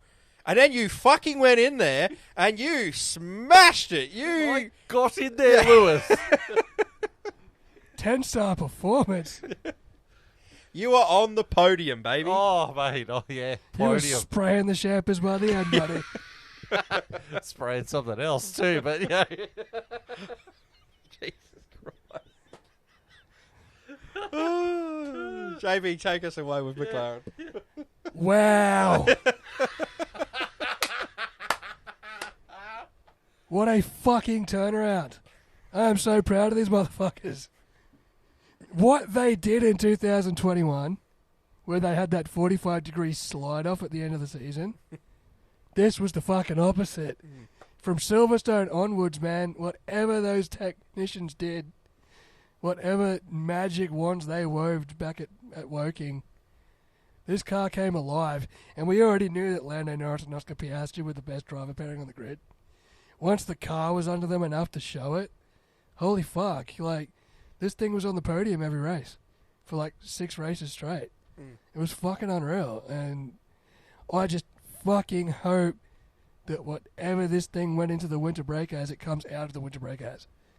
Do not rock up in Barcelona in fucking February with a fucking tractor. Please don't fucking do that to me. Unless you're sandbagging. Unless you're sandbagging, but I don't want them to. Like, this fucking car was such a good fucking car by the end.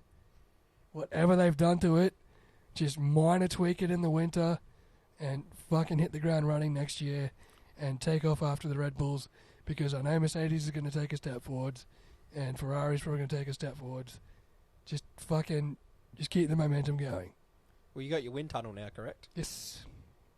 So it's Yes, pointing we in the do. right direction. It certainly is. Well, going into this season, like, we knew they had 2 really good drivers, Yes. but they came out and said the car was a shit box. And It then was. around Silverstone was where things started to turn around for them. They really did show that they can dig deep as a team, not just the drivers, but the team. Zach Brown, the drivers, Andreas Stella, everyone. They dug deep, they fixed the car, and even though it's 4th place in the constructors, I mean, don't forget, for the first 5 races or whatever, they were on the bottom. They didn't even finish a few of those races, I don't think, did they? Yeah, They were 18th and 17th in Bahrain. yeah. Take those first 5 races out. How much closer to Ferrari do you think we are? I honestly Oh. think you guys are P2. If you had the car you had towards the end of the year, all year, I honestly think you guys are P2. Yeah. But McLaren, I know it's only 4th place in the constructors, but from where you guys started That's the a year, fucking achievement. Like, yeah, no no one in the fan base or the paddock or fucking at Woking at the McLaren Technology Centre is fucking depressed with 4th place. no. We know what that fucking car had by the end. Not where it come from, yeah. Yeah. It's very much like Ferrari in 2020, how we had that royal dog box of a car that was underpowered, and we finished 6th in the constructors. Yeah. And then the next year, we're finishing 3rd in the constructors or 4th in the constructors. Yeah. And then last year, we finished 2nd in the constructors. Yeah. You know, it's that quantum leap where no one can sit there and say, you know what, I did a shit job this year. You know, the entire McLaren team should be fucking proud of what they did. Even me, and I mean, I'm a Ferrari supporter, and I'm sitting there going, I'm fucking proud of the McLaren boys. I was proud of them too. Yeah. Hell of a Same as fucking I'm year. proud of the Williams boys, because they got off the bottom. I can't say much about the Haas if you- boys, but, you know. Yeah, if you've got to look at it and say which teams made the leaps this year, you'd have to say Williams was one, McLaren was one. Yeah. They're probably the 2 outstanding teams this year that have made the leaps from where they were. They've made those leaps that you're going, okay, the future's starting to look really good. We're going in the right direction. Yeah. I didn't expect McLaren to do it as big as a jump as they did. That's the most impressive thing about it was... Yeah. Oh, dude. If they- you told me at the start of the year, when I fucking had them 6th, because it's a piece of shit car, that Lando would get fucking like 6 podiums in a row. I mean, if And it you would go be from... outright the second fastest car on the grid. They basically went from being an AlphaTauri to being literally P2. They were the second fastest car on that grid. Yep. By You know, the I haven't end. looked at any speeds and stats or anything, but from pure watching, Oh, but they were the second best car. I think Mercedes probably had us by the end, but it's fucking close. It was very close. It was very close. Yeah. But, yeah, I just think McLaren they were the class of the field behind Red Bull. You know, Definitely went in the right direction. It's good for them. Right. We get to 3rd place, which was Ferrari. Man, Ferrari was so unlucky. So unlucky right at the end there. They could have gotten it. You know, when it comes back to the Ferrari, the Carlos Sainz penalty in Melbourne. Yeah. Or it comes back to Brazil when Charles Leclerc's hydraulics went on him. Or it comes back to Vegas where he lost Yeah, he got that places penalty. because of the bloody drain. Yeah. Yeah. So he didn't score any points, I don't think, did he, in Vegas? No, they were 3 points away from second place in the constructors, and they had many unlucky goddamn moments. The drain thing, the place, he lost all the grid places because the drain cover came off and wrecked the car, and then the FIA brought in said because he'd used more than his allotted parts that he had to take a penalty. Yeah, it was a bullshit penalty for something that wasn't Ferrari's fault. Who was the only two people that sat there and said, "Oh, the penalty's well deserved"? Toto Wolff and Lewis fucking Hamilton. There you go. Now we know who leaked the info. The FIA. Carlos Sainz. Yeah. Carlos Sainz Senior. Yeah. Problem solved. Yep, we're on the case here. I'm going to go first with Ferrari. You take it away. I think besides the driver pairing that are at McLaren, that Ferrari's got one, either the best or the second best driver pairing out of all the teams. Yep. I think they had a good, solid, serviceable car. I think they just had a lot of bad luck. Particularly Charles Leclerc. He just had bad luck. Yeah, it wasn't even bad calls. It was bad luck. And then Carlos Sainz. Carlos Sainz got the only win this year that wasn't a Red Bull. Highlight of the year. With an astonishing drive at Singapore. Like, that was an astonishing drive. It was a hell of a weekend. You know, and he outfoxed Mercedes that weekend by using Lando Norris. Yeah. You know, that was very smart on his behalf. And then Smooth operator. Smooth operator. And then the next weekend, Mercedes tried the same thing, and it kind of didn't work. Because it was Carlos Sainz sitting there going, they tried my stunt against me. That ain't going to happen. You know, so they were very unlucky to get third. But I don't think anyone at Ferrari should be disappointed by the year. Particularly with new leadership, and also Laurent Michels leaving and taking over as team principal at AlphaTauri. But also you had Fred Vasseur come in. Fred Vasseur for me is a breath of fresh air in the team. I'm glad you're happy with him. You know, I think he's brought a... Because Matteo Binotto, to me, seemed like he had no guts. Like, he just felt like he was just a company man and an engineer who had nothing behind him. He wasn't a team principal. Fred Vasseur is a team principal.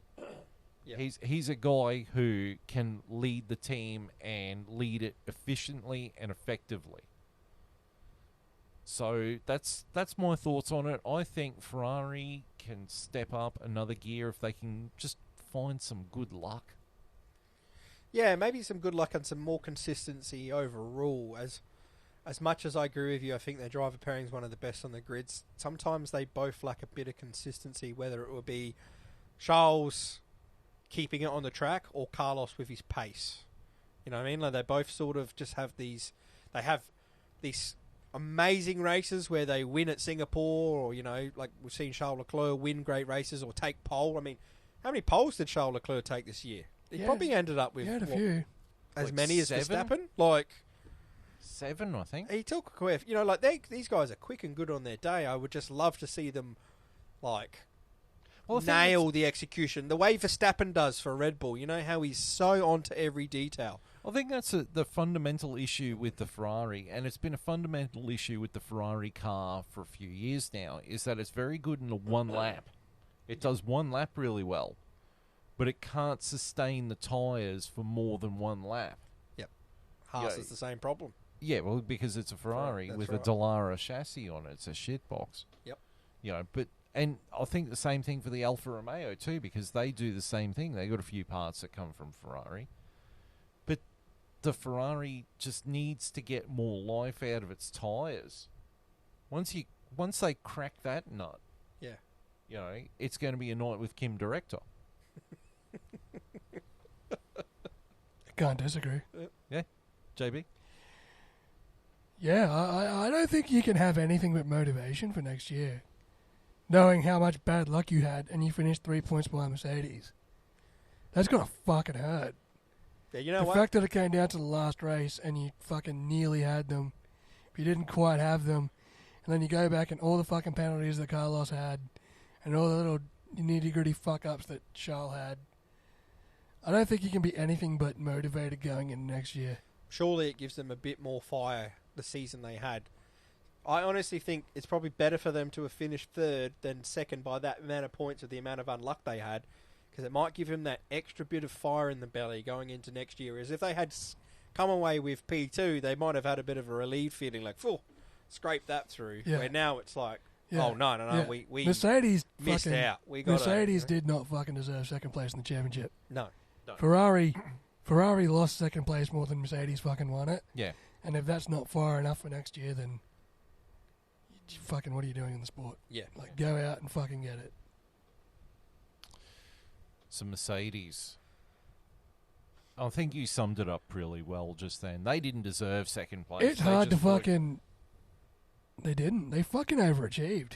Yeah, Yeah. I think The they car is not that fucking good. Toto Wolff was on the radio to Lewis at the start of the year saying the car is bad, we know the car's bad, just please drive it. did. Mhm.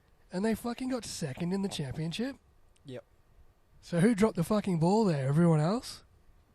Ferrari did. Yeah, I think a lot of teams did take a little bit of a step back. Look, They had some good performances, like they podiumed in fucking Singapore, and I think Lewis got P2 a couple of times. Yeah, he did. He got Like, podium he- in he wa- Hungary, he was where he on got the- pole. He got a pole this Yeah, year. he got a pole position. So, for as bad as the Mercedes seemed to look on the outside, by the end of the fucking year, it didn't look that bad, did it? Lewis was better this year than he was last year. He was pretty consistent this year. Yeah. Give him credit where credit's due. I think that's all Mercedes sort of was they were reasonably consistent. They didn't have a lot of failures. They didn't have a lot of bad luck. They were just reasonably there or thereabouts to where their car was, which was never anywhere near Red Bull. But it was just more consistent than for the full year, it was more consistent than the Aston Martin, McLaren and Ferrari. Yeah. That's all it was. Yeah. It wasn't better than those three cars, I don't believe. No, I don't think Because- it was better than the Ferrari. No, I don't even think it was It better was than probably- McLaren. I once reckon McLaren it turned was around. it was on par. I mean, McLaren had its pendulum swing, but I think they were on par by the end. I think if you go with every team, like out of the top 5 teams, and you go for their peak performance in their car, Yeah. I'd almost have Mercedes as the worst one. If you went for their peak performance, I mean, the peak Ferrari was Sainz winning Singapore. Yeah. McLaren, Lando dominating P2s towards the end of the year. Piastri won a sprint race. Yeah. Aston Martin, Fernando Alonso dominated P2s Yeah. at the start of the year. So he was beating Sergio Perez in his Red Bull. Mercedes, what was their highlight? I mean, Hamilton did get some P2s, but on those days, like I said again, I feel like, Mercedes were just consistently there or thereabouts, which is what you got to do, but obviously they need to improve next year if they want to actually compete at the top. Yeah. But I mean, they do show that they're a team mostly of the details are right. Like, you don't see a lot of... I don't think Hamilton ever had a DNF this year. No, I don't believe so. I don't think he missed a lap. Like, I'm pretty sure he didn't miss a lap all year. Mercedes mostly get their strategy right. Oh, like, no. Hamilton did DNF this year. Zandvoort. Yes, because Max Verstappen was the only driver this year to complete every lap of every race. Yeah. Right. So Because George Russell and Lewis Hamilton crashed into each other and Lewis Hamilton got taken out. And then he got a fine for crossing the track when he shouldn't have. that's right. Yeah. Correct. But for me, Mercedes, they fluked it. Like, their car was nowhere. They picked up the scraps. But towards the end, we for the last few years, we've sat here and said that the Ferrari pit strategy, bad. their strategy department is just nuclear shit. Like, it's 3.6 Roken, not great, not terrible. Mm-hmm. And then towards the end of the year, Mercedes seemed to have adopted the Ferrari strategy. They did have some bad Of stuff doing towards it the end, wrong. didn't they? Yeah. You know, it wasn't 3.6 Roken, it was 20,000 Roken. It really... They're fucking up the fundamentals. And then you've got a car that really was punching above its weight, Hey, it was the fastest car on track in Abu Dhabi. despite of Remember. not setting the fastest time. Yeah, Said Toto Toto. said. Toto said. Toto said it was the 'cause, fastest. Yeah, Toto's the grand poobah of everything, Yes, he is. Just- George Russell had his moments. Yes, fucking moments both ways. Mm. He had some brilliant fucking moments, and he had some dog shit moments. Yeah. His crash in Singapore was just dumb. You know, he hits Lewis in Zandvoort. He fucking Vegas when he drove into Max. Yeah. He had some dog shit moments between his ears this year. Like, he fucking had some rookie moments. But then you get Lewis Hamilton, and I keep harping on about this, and I know I get resistance over it, but Hamilton is past his prime, I'm afraid to say. I'm not he probably is past his prime, but he's outdrove George this year. Mm. Yeah, only because... In a car that was crap, in a car that got second in the Constructors, like, it's not all doom and gloom. Like, Yeah, it's it's just... the team that they're not the dominant fucking force that they were, thank fuck. Mm. Like, the core nucleus and the winning culture is still there. Yes. But, you know, they're still dangerous. It's very sort of... To describe their season is a contradiction. Like, they got second, but they really didn't deserve it. They did not deserve second in the championship. You know, their drivers did pretty well, but they didn't deserve it. It was, again, I really do think it comes down to they would just manage to be somewhat more consistent than the other few teams around them, Yeah, who were better on their day, in my opinion. Those other teams were better on their I think- day than I think- Mercedes, I but think- Mercedes were just I doing think their thing. I think at the start of the year I compared them to Suzuki in the MotoGP. How they weren't up the front unless there was something special, or they were picking up the scraps. Yeah. And I think that still is a very fitting analogy that they very much were the Suzuki of F1 this year. I think they need to realise that fucking silver medal was, you know, they Bradbury'd it a bit. They need to know that the team's behind them. If McLaren hit the ground running next year, if Aston Martin bring the unupgraded car, if Ferrari fucking manages their tyres. and the Red Bull's going to Red Bull, but Yeah. the three teams behind them are going to be fucking hunting them down from the start. With a knife. They will not have the fucking head start luxury that they had this year. No. Aston Martin's not going to shit the bed, and McLaren's not going to have a fucking second half 24-point comeback. And my big question is, who is Toto and Lewis going to blame when that happens? Michael Because Massey. they can't blame Michael Massey. Michael Massey. Michael Massey will be You back know. as director. Like, I mean, Lewis Hamilton, in a comment I read today, had said that the only reason for Aston Martin's success this year was because they copied someone else's car. Like, shut up, Lewis. Right, I'm going to move on from Mercedes. So if being with McLaren or Ferrari was with being with Kim Director, Mhm. Red Bull was with Eva Green. And Kim director. And and Mila Kunis. Oh, fuck Mila Kunis. Yes, absolutely. That's the point. Yeah, that would be a quality night. Quality at bat. Take my Gatorade in the middle and knock a quick century out. I mean, what more can you say other than... on the wickets. Yorker playing cricket. That's it. You know, Yeah, look, I mean, what the fucking... That's perfection. Dominant. Yeah, That was That's why I said Eva Green, As because she is fucking- perfection. as fucking close to perfection as we've seen since the MP44 in 1988. Or Where Ferrari was the only team to win. fucking beat McLaren that year, and we're also the only team to beat Red Bull this year to stop the fucking perfect streak. and there was another team that had that kind of streak as well in the record books. That was Ferrari in 2002. Who broke that duck, though? McLaren. Yes. Was it McLaren or was it Williams? I can't remember. And then there was... I just saw a side-by-side comparison on Twitter of McLaren's 1988 results and then Red Bull's 2023 results. And it was both like the third last race of the year, like right in the second part where there's like this one Ferrari logo. And it's like, oh, they fucking did it. But Red Bull were just on song. I think the only blemish on Red Bull this year, Sergio Perez. Yeah. He's the only weak link on that team. Yeah. And even then, like Sergio Perez, he's got he's got the weight of the world on his shoulders. He left a lot of money on the table, that's for sure. this And year. Helmut Marko. You know, he's got Helmut Marko on his back. Like, that's enough to drive anyone fucking insane. I mean, Max Verstappen is, That was flawless. Wasn't it? 1,003 laps led. wasn't it? That's the most ever.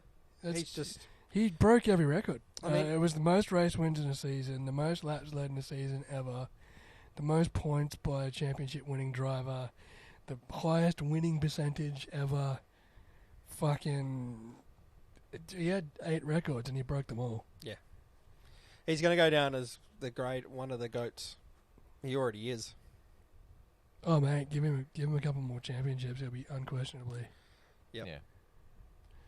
But, I mean, the car's fucking amazing. Christian Horner's in the prime of his fucking... The whole team is The just whole team is perfectly. in the prime of their fucking Pit careers. crew's amazing. You know, the pit Yeah, crew the pit never crew's get great. anything wrong. The strategy team's always great. I didn't get to shout out McLaren's pit crew for having the Guinness World Record dropped off to the tech centre. Their 1.8 second pit stop's the world record for the fastest ever F1 pit stop. So shout out to the McLaren pit crew. But go on, Red Bull were very good too. Yeah. They did all right. They're consistently good. You know, they're never They are a fucking machine at the moment. They hit their well-oiled purple machine. patch. That's just every detail is perfection. It started in 2021 and it's just rolled on through.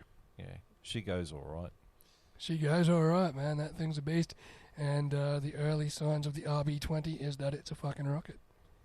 It'll be a They reckon beast they as ran well. it through the simulator and they're like, yeah, it's good. That was the statement. They're like, yeah, it's Oh, good. Here we go again. It's like, oh, fuck. Right. 2026 can't come quick enough. So we're going to spin off a little bit from there. We're having a bit of a moment into the wall because we introduced a new segment this year called the Dumbass Driver. So, We've gone from talking about perfection to yeah, we've gone from talking about the Opposite. motoring equivalent of Eva Green to basically the motoring equivalent of Courtney Love. Lizzo. yeah. Or that Gorlock thing. Gorlock the Destroyer. Gorlock the Destroyer. We should just call it the Gorlock The Award. Gorlock Award. The Gorlock. The Destroyer. Ugh. So, we've got a few nominees for Dumbass of the Year. Okay. So, we've got Sergio Perez. We've got Carlos Sainz. We do have Toto Wolff. Mm. We have the race stewards. And I think this final entry, I think it's going to win with a landslide, and that is Sogan Largent. So I'll let you boys have a vote, and then so JB, we'll start with you because I think I know what Longhorn's answer is going to be. Yeah, well, it's going to be the same. I mean, Sergio Perez had the weight of the world on his fucking shoulders this year. I can't even blame him for anything he did. The fact that he finished second in the championship is a fucking bigger miracle than Mercedes finishing second in the championship. The FIA, yeah, they had an up and down year. Toto Wolff's just being Toto Wolff because he's not winning. Who else was on that list? Carlos Sainz. Did nothing wrong. He was fucking the most unlucky driver of the year. And the final one was Sogan Largent. Well, yeah, I guess he wins. I fucking hate ragging on him because I feel like that he did show some improvement by the end. He showed a little bit. Like he's fucking getting there. He's not getting there as quickly as anyone fucking wants him to get there. But he's not bad. He's not in Nikita Mazepin. He's not a fucking. He at least fucking shows premise. See, you said you don't like shitting on Sogan Largent. I'm going to hand it over to someone who does like shitting on Sogan Largent. That's Longhorn. As I said to you before, there's no hate anymore. It's Oh, just no, disappointment. No. Because we were prepping this. We were prepping this a couple of weeks ago. And we were like, yeah, end of season episode. We're going to let Longhorn off the leash about Sogan Largent. He's going to fire that rocket. It's going to be like the end of the movie True Lies. Firing the rocket with the terrorist on board. Yeah. It's not going to be like dating Evergreen where you're firing different kinds of rockets. Yeah, Logan Sargent, he was never anywhere there for me all year. He crashed too much. He, like I said, I've looked at all the stats and everything, and it just is not enough there for me to have given him another year. Yeah. So I don't like that he's been given another year, considering you get drivers like De Vries who get taken out after 6 races. That's the sticking point. Yeah. Like, De Vries, that Red Bull was so cutthroat that they fucked De Vries off after 6 races. Yeah. Williams is willing to keep. And for me, Williams at a point where we're trying to make those steps up the grid, and I feel like we need to be a little bit cutthroat when something's not working. Yeah. And Logan clearly wasn't working. It wasn't working. And I do, not that I wanted him gone after 6 races, but by the end of the year, I didn't want him for next year, for sure. You know? Yeah, I'm surprised they kept him on too, to be honest. Yeah. But if I had to pick one, he surely gets my vote. But if I have to, take him out, and I'll pick someone else, because everyone knows how much Logan Sargent's disappointed me this year. It's the low-hanging fruit at this stage. It almost have to be Sergio Perez. And my reason for that would be is you're in the most dominant car we've almost just about ever seen. Your teammate has just broken every record under the sun in the same car as you, and you can't even consistently be on the podium every week. Yeah. Like you're crashing, you're making rookie errors, you're nowhere near pace to your teammate, nowhere near it. And yet you have literally been handed the golden ticket. You've got the best car on the grid. Yeah. No. I think the best way to describe it is that Max Verstappen got handed the golden ticket. Sergio Perez is the kid's fucking grandfather from Charlie and the Chocolate Factory. Grandpa Joe, that fucking singeing bastard. Yeah, that lazy, bludging git. He's stayed in bed for 20 years, but now with a chance to go to the fucking chocolate factory. I can walk. Oh, fuck, look at me dancing cuts. Bet you didn't see that coming. You have to bleep that one out too, buddy. Yeah, thanks. You can drink that if you want, but that's... Oh, your game. She'll be right. She'll be right. Still got a bit of pizzazz to it. Yeah. Like us, a little bit warm and flat. It's been a long year. It's only been there about a month. You'll be fine. Oh, is that not from before? No. Oh, right. No, that's gone. Right. You want some orange and mango juice? Yeah, that might be a bit better. Yeah, go for that, mate. Jesus. Here we go.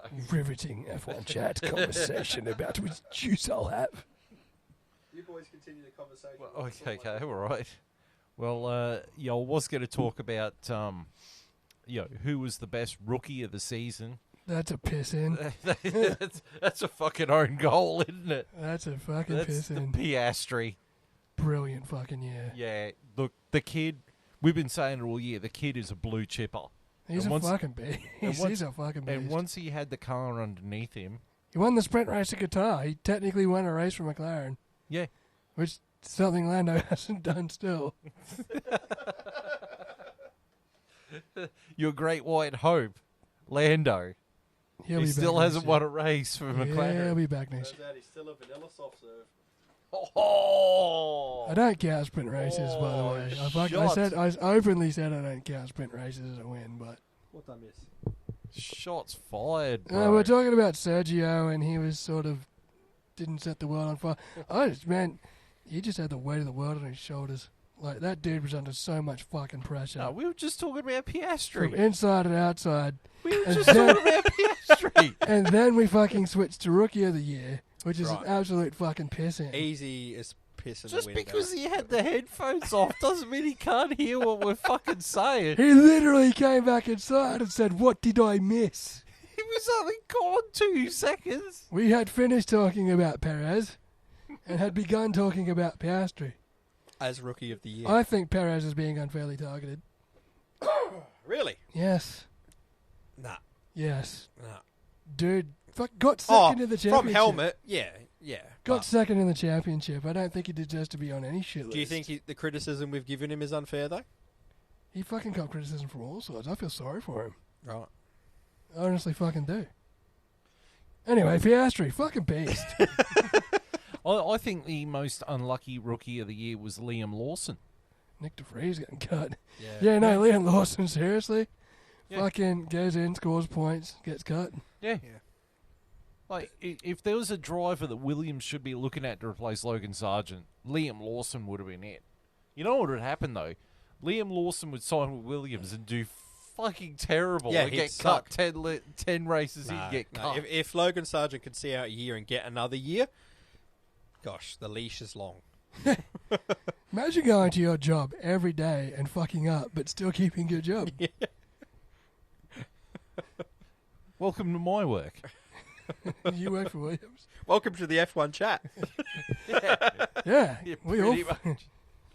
Look at us claiming to be fucking. So, have we experts. voted for the dumbass of the year, essentially? Yeah, look, I was going to go with Sogan Largent, Right. but I'll go with Sogan Largent. yeah, That's 2 out of. you went with Sergio Perez. No, I was Sogan Largent because I don't Oh, there think we go. Perez deserves the fucking criticism he's getting. Yeah, okay, all right. He finished second in the championship. That was his fucking goal. He wasn't very fucking pretty about it, but he did what he set out to fucking do. Yeah, well, it doesn't matter if you win by an inch or a mile. We'll tell Winning's that to winning. Ferrari losing to Mercedes. The Mercedes didn't fucking deserve second place in the championship. Oh, yeah, all right, okay, calm down, mate. Yeah, The other one fucking hit the shade. okay. all right. You So fucking- we were gonna do all the driver rankings, but we're We gonna sorta- be here all fucking night if we do that. We've sort of covered the drivers on the way through the constructors, to be fair. Yeah, What if we just do it quick? Just quick. All right. Out of 10. Magnussen and fucking Hulkenberg.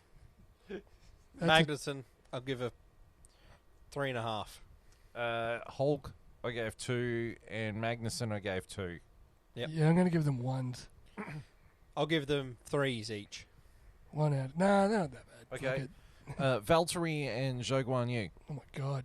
Valtteri gets a fucking 2, and Zhou Guanyu gets a 1.5. I gave Valtteri a 4 and Zhou a 3. Yeah, I'm No, I gonna give expected him- so much more from both of them. I'm going to give them both 3s. All right. So there's 4 drivers here: Yuki Tsunoda, Nick DeVries, Liam Lawson, Daniel Ricciardo. Daniel Ricciardo gets a fucking 2. Lawson gets a fucking 6. He drove well. Soda gets a 4. And DeVries gets a 2. De Vries gets a 2. Lawson gets a 6. Ricardo gets a 5. And Tsunoda gets an 8. For me, Yuki Tsunoda got a 4, Nick DeVries got a 1, and Liam Lawson and Daniel Ricciardo both got 5s. Nice. Alex Albon and Sogan Largent. Alex Albon gets a 9. Sogan Largent gets a 3. Yeah, Alex Albon gets a 9. And Sogan Largent gets a 0. He got a point. He can have 0.1. And he got in Q3 at Coda. He crashed every week, JB. I had to watch it every week and wear this shirt that says Williams Racing every week. If it was a McLaren, you'd feel different. Feel like the hate is unwarranted. I gave Alex Albon a 7. Only a 7. Yeah, only a 7. And I gave Logan Sargent a 1 purely for that 1 point he got. Yeah, I would have been 2 if he'd crashed out more. It would have been a 3 if I would have gotten away with it too if it had been for those pesky kids. those pesky kids. Pierre Gasly and Esteban Ocon. Gasly's getting a 6. And Ocon's getting a 5. Gasly is getting a 5 and Ocon is getting a 3. I gave them both 5s. The next duo, Alonso and Stroll. Alonso's getting an 8. And Stroll's getting a 3. Yep, Alonso's getting an 8 and Stroll's also getting a 3. I gave him a 6 and a 4. Nice. Lando Norris and Oscar Piastri. Lando's getting an 8. Oscar's getting a 9. I'm giving them both an 8. So did I. Both an 8. Right. Charles Leclerc, Carlos Sainz. Charles is getting an 8, and Carlos is getting a 7. I'd give him less, but I feel like he was more unlucky than fucking dumb. I'm giving them both 7s. I gave Charles a 7 and I gave Carlos an 8. I think Carlos had the win, which is what gave him that extra point. Lewis Hamilton, George Russell. Lewis is getting an 8. George is getting a 7. They had good years. I mean, actually, no. George is going to get like a fucking 6. He had some dog shit moments, actually. He drove well, but he had some dog shit moments. So 6. Yep, I'm giving Hamilton an 8 and Russell a 6. You know what? I gave Lewis a 6 and George a 5. Being savage. That's no surprise. And finally, we got Max Verstappen and Sergio Perez. Max is getting a 10. And Sergio is getting a 4. Room for improvement. Yeah, Max gets a clear-cut 10, and Sergio is getting a 3. I gave Max a 9.5. The only reason why he lost that 0.5 is because he lost at Singapore. Wow. And That's Sergio... fucking harsh. Yep. He broke every record in the book, except he didn't win every fucking race. Yeah. And Sergio, I gave him a 6. Fair enough. Right. Moving it. along. I like it. Interesting news items this year. Right. I don't remember too many. The first one that I remember was 4 team principals swapping teams in one fucking day. 2 days after we finished last year's podcast. Oh, it was Yeah, madness, that was wasn't fucking chaos. It was madness. I mean, you had... So, Matteo Binotto got ousted from Ferrari. You had, Fred Vasseur jumping to Ferrari. Yeah, because the first announcement was Fred Vasseur was leaving Alfa Romeo. Alfa Romeo. Then a couple of minutes later, Fred Vasseur has joined Ferrari. So everyone sort of went, oh yeah, we saw that one coming.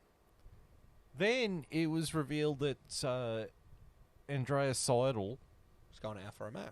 has left McLaren and gone Alfa Romeo, and that Andreas Stella was taken over as team principal at McLaren. Mm-hmm. Then you had who was next? There was James Vowles has joined Williams. Otmar Zafau was out as well, wasn't he? Well, that came at Spa a little bit later. So Right. Bonotto had left Ferrari. yeah, Yes. That was the last one.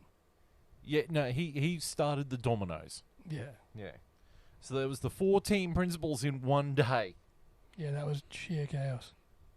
Oh, that's right. No, it finished with what's his name? The guy who was in charge of Williams before James Vowles.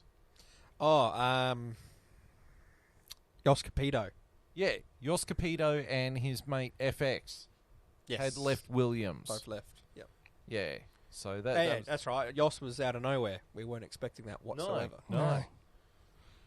All right, next news item was the absolute chaos at Alpine. Otmar Zafnauer ousted alongside Pat Fry and the engineer guy that's been there since Schumacher. All because Bernie Foreman came up, wiggled his way from being an engine developer to being the head of the team. And he went, don't like you. Oh, look, you're fucking off to Williams anyway. On you go. Sneaky, sneaky. Sneaky. And then there's just absolute chaos in the bloody team. The next news item was the absolute chaos at the end of the Melbourne Grand Prix. Yes. Yeah, that was... Wow. All those penalties given after the race, it changed so much. And all the red flags. Yeah, and the Alpine drivers crashing into each other. I always find that as comedy gold. The last 5 laps took 3 restarts. Yeah. I mean, fucking, it's like a basketball game. Where the last 2 minutes is just all fucking fouls. Yeah. Just so you can get the last shot off. The second last interesting news item of the year was Helmut Marko. Being racist towards Sergio Perez, they're calling him a lazy Mexican. Yeah, but also him shitting on Nick DeVries. He did not have a good year in the Hey. fucking public eye. He just really was just firing on all cylinders They this had year. to keep that guy away from the microphone. Yeah, well, he doesn't work for the Red Bull F1 team. He works for Red Bull, the company. So he doesn't answer to Christian Horner. Yeah, he So does his Chris- own thing, doesn't So he? pretty Christian much? Horner can't even control him. Yeah. But the big news item of the year, the big one, Andretti Motorsport. Coming in, Possibly. possibly, yeah, and still being fucking held in limbo. And the newest addition to that, as Bernie Foreman has come out and said, we will supply Andretti with Renault power units until they make their own. It's a good step for them. But they haven't signed anything. It's just Renault, Bernie Foreman has come out and said, if they want it, we'll give them to them. Yeah. We'll supply them. Yeah. So there's nothing. There's no pen to paper or anything. It's still not confirmed if they're coming into F1 because they're still waiting for the FIA. Was it the FIA or FOM? For Liberty Media. Yeah, FOM. So, but if they are coming in for the first couple of years, they can use Renault engines if they so wish. Cool. Right. Now we get to the funny part. The funny shit that we said this year. Our favourite moments of the year. Favorite Fucking moments hell. of the year. I mean, we've said a few tonight with Kim Director and Eva Green. Nice little analogy there. Yeah, that was great. That was top notch. Give me something to think about after the show's over and you two bugger off. Thank God everyone's tuned out by now, so they don't have to. That's all right. Think about To maximise it, I can cut the episode in half. Right. We've already cracked 2 hours. Oh wow, this is the longest one for the. Yeah, I the year. know. We're putting everyone to sleep. But some of the amazing sayings we've said this year included money left on the table. One of our favourites. That was great. You're welcome. Gosh, it's hard to remember them now that you Market equity. Yeah, market equity. market equity. Yes, Sogan Largent. Sogan Largent, El Bonghorn, Outstanding in the field. $2.99. Yes. Good old 299. The Oh, the creme de la crap. Monica. Yeah. I went back and listened to. We did a retro race, and the first 20 minutes, all we did was talk about Fast and Furious. Because the new one come out. We went through a stage with like a few episodes. We were obsessed with talking about Fast and Furious. It just didn't stop. Yeah, but if you watch the movie version of this, the video, the YouTube version, there was a couple episodes where I couldn't figure out what to put as the final screen, and I found this photo of, I think it was Fast 30, and it's Vin Diesel on one of those old person scooters. I was just like, that's it. That's the one. That's the photo. we've had some Chasing Mr. Whippy Van. chasing the Mr. Whippy van Yes. Yes. down the street. Pause Three the grown men podcast, running down the street, waiting on the corner for the ice cream truck. to sprinting reappear. after the ice cream truck because he didn't fucking stop. He just drove straight on by. And you know what's sad is now he's changed nights. He shows up on a Thursday night now. You're like, are you fucking joking? Damn it. God damn it. Don't Like, fuck with tradition. no, you don't fuck with tradition. That's the way things are. You know, so we've had a few funny moments like that, and so Did we talk about the fellatio fountain Fellatio Fountain, in yes. Vegas? Forgot about that one. What happens in Vegas stays in Vegas at the Fellatio Fountain. The harsh drivers are vanilla midgets. Yes. That's the kicker for today for me. The vanilla midgets. Oh, gosh darn. I'm sure there's plenty of more, but we're going to have to start right next year. We're going to have to write them down as the episode happens and keep a notebook of all this stuff. You know, Because our memory is not great. No, it's not. or me figuring out how to censor myself with the beep thing. I had to actually download the beep sound so I could overlay it, and then magically cut out that bit without without my audio closing up. It was a skill and a half to do that. Right. So there's been all of that. Wow. What a year. What a year. What a year, lads. I knew it was Another a- year done. Fucking knocked it out of the park. Despite the fact that, besides, Red Bull skating off into the distance, every other team was relatively competitive. Yeah, the midfield battle was fucking great. Yeah. But if you judge it on its entire merits, this season was a bit of a Debbie Downer too because of... Yeah. You could relate domination. this season to like the Mercedes dominance of like 2019 or whatever. Yeah. Yeah. But realistically, there's like 3 or 4 teams that were on the podium this year. Yeah. Red Bull, Mercedes, Ferrari, McLaren, Aston Martin, Alpine, I think even got a podium. Well, Yeah, I they think, did. I think at one point a couple of years ago or last year or whatever, we were saying it was like you've got Class A, then Class B, then Class C, and then Shit class. yeah, the shit class. Well, now we've got Class A plus. Yeah. Class Cause- B is extended to 3 teams. So like Red Bull Racing is Emirates Air. basically. Class of their own. Then the next 3 teams are sort of Qantas. Well, next 4 teams. Next I don't 4 think teams, I I'd don't say. think you 4 can teams. just exclude Aston Qantas. Martin. Then you got Alpine, which is Virgin. Yeah. I wouldn't be giving Qantas too much credit lately. They're on fire. Yeah. And then the bottom 4 teams are when Virgin doesn't have enough planes and they send another plane instead. Alliance. No, I'd say Williams, AlphaTauri, Alfa Romeo, Jetstar, and Haas's Bonanza. You ever fly on Bonanza? Nope. Me either. Actually, one of the guys at work, China Air. one of the guys at work, his missus, she works remotely to Sydney, and her work had paid for her to fly down for the work Christmas party in Sydney from here. But unfortunately, the flight doesn't leave from Mackay Airport. It leaves from Proserpine Airport. Oh, no. Yeah, that's the only way to get a direct flight to Sydney.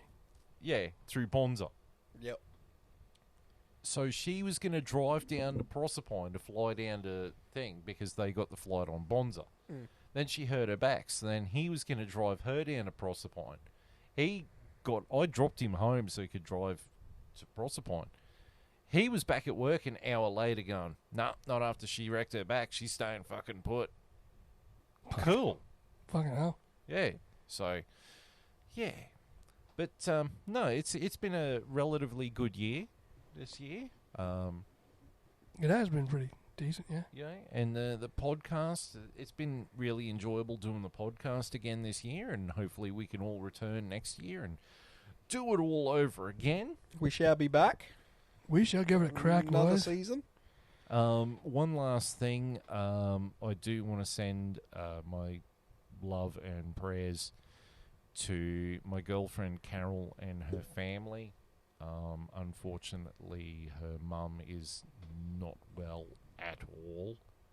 Like, we're talking the end. Like, yeah. Yeah. So, I know Carol will be like, what the fuck did you broadcast that for? But, Carol, love you so much, and to your family, I don't know what to say, but, nothing but love for your family. Yeah. But we'll try not to end on a Debbie Downer. We're not leaving money on the table here. No way, we are not leaving money on the table. We're all about market equity. Market equity. We At the scoop those chips off and go to the cash register, boys. Then we're off to the strip club. All on red. Let's go. Is that at the Fellatio at Fountain? the Fellatio Fountains? Yes, we got the gags in one last time. Right, this is our last episode for this year. Yeah. Done. The checkered flag is dropping, Checkered boys. flag is done. We will be back in the new year with the racing strategy returning, with dumbass Driver. driver, dumbass of the weekend, and our key drivers, all the jokes, all the Fast and Furious references, because fuck it, why not? The Rush references, everything will be back in the new year. The only change is I'm not going to be uploading them on my YouTube channel. That's the I only was change. thinking about it the other day. We should just keep doing them on both still. Oh, okay. If you're happy to. Yeah, As long as you're right. happy to keep uploading Yeah, them. Why no, not? Yeah. Because Oh. you've got your wrestling one on there, and that's all Yeah. part of the production here. So Yeah. Part of the family. Yeah, part So- of Family. that's it. part of It's about family. So part of Pipe Bomb Studios. yeah. Which I'm proud to have Pipe Bomb Studios back as the name of this place again. Now that CM Punk is back in WWE. Yes. What's he gonna fucking do? Fight us? No, Did you see him in Have the you UFC? seen It that? was Yeah. terrible. I could take him. Yeah, you'll be right. We fucking could genuinely take him. If anyone's going to be taking me, it's going to be Kim Director and Eva Green. All right, that's just saying. Right, thank you for tuning in this year, and we will be back in the new year with testing, liveries, races, end of season waffle. Hopefully, Imola will actually be a race next year, We will fucking see. Yep. and but have a Merry Christmas, lovely New Year. Merry Christmas, everyone. Possibly even a great Australia Day. And we will see you in the new year. On behalf of JB, Longhorn, and myself, it is goodbye.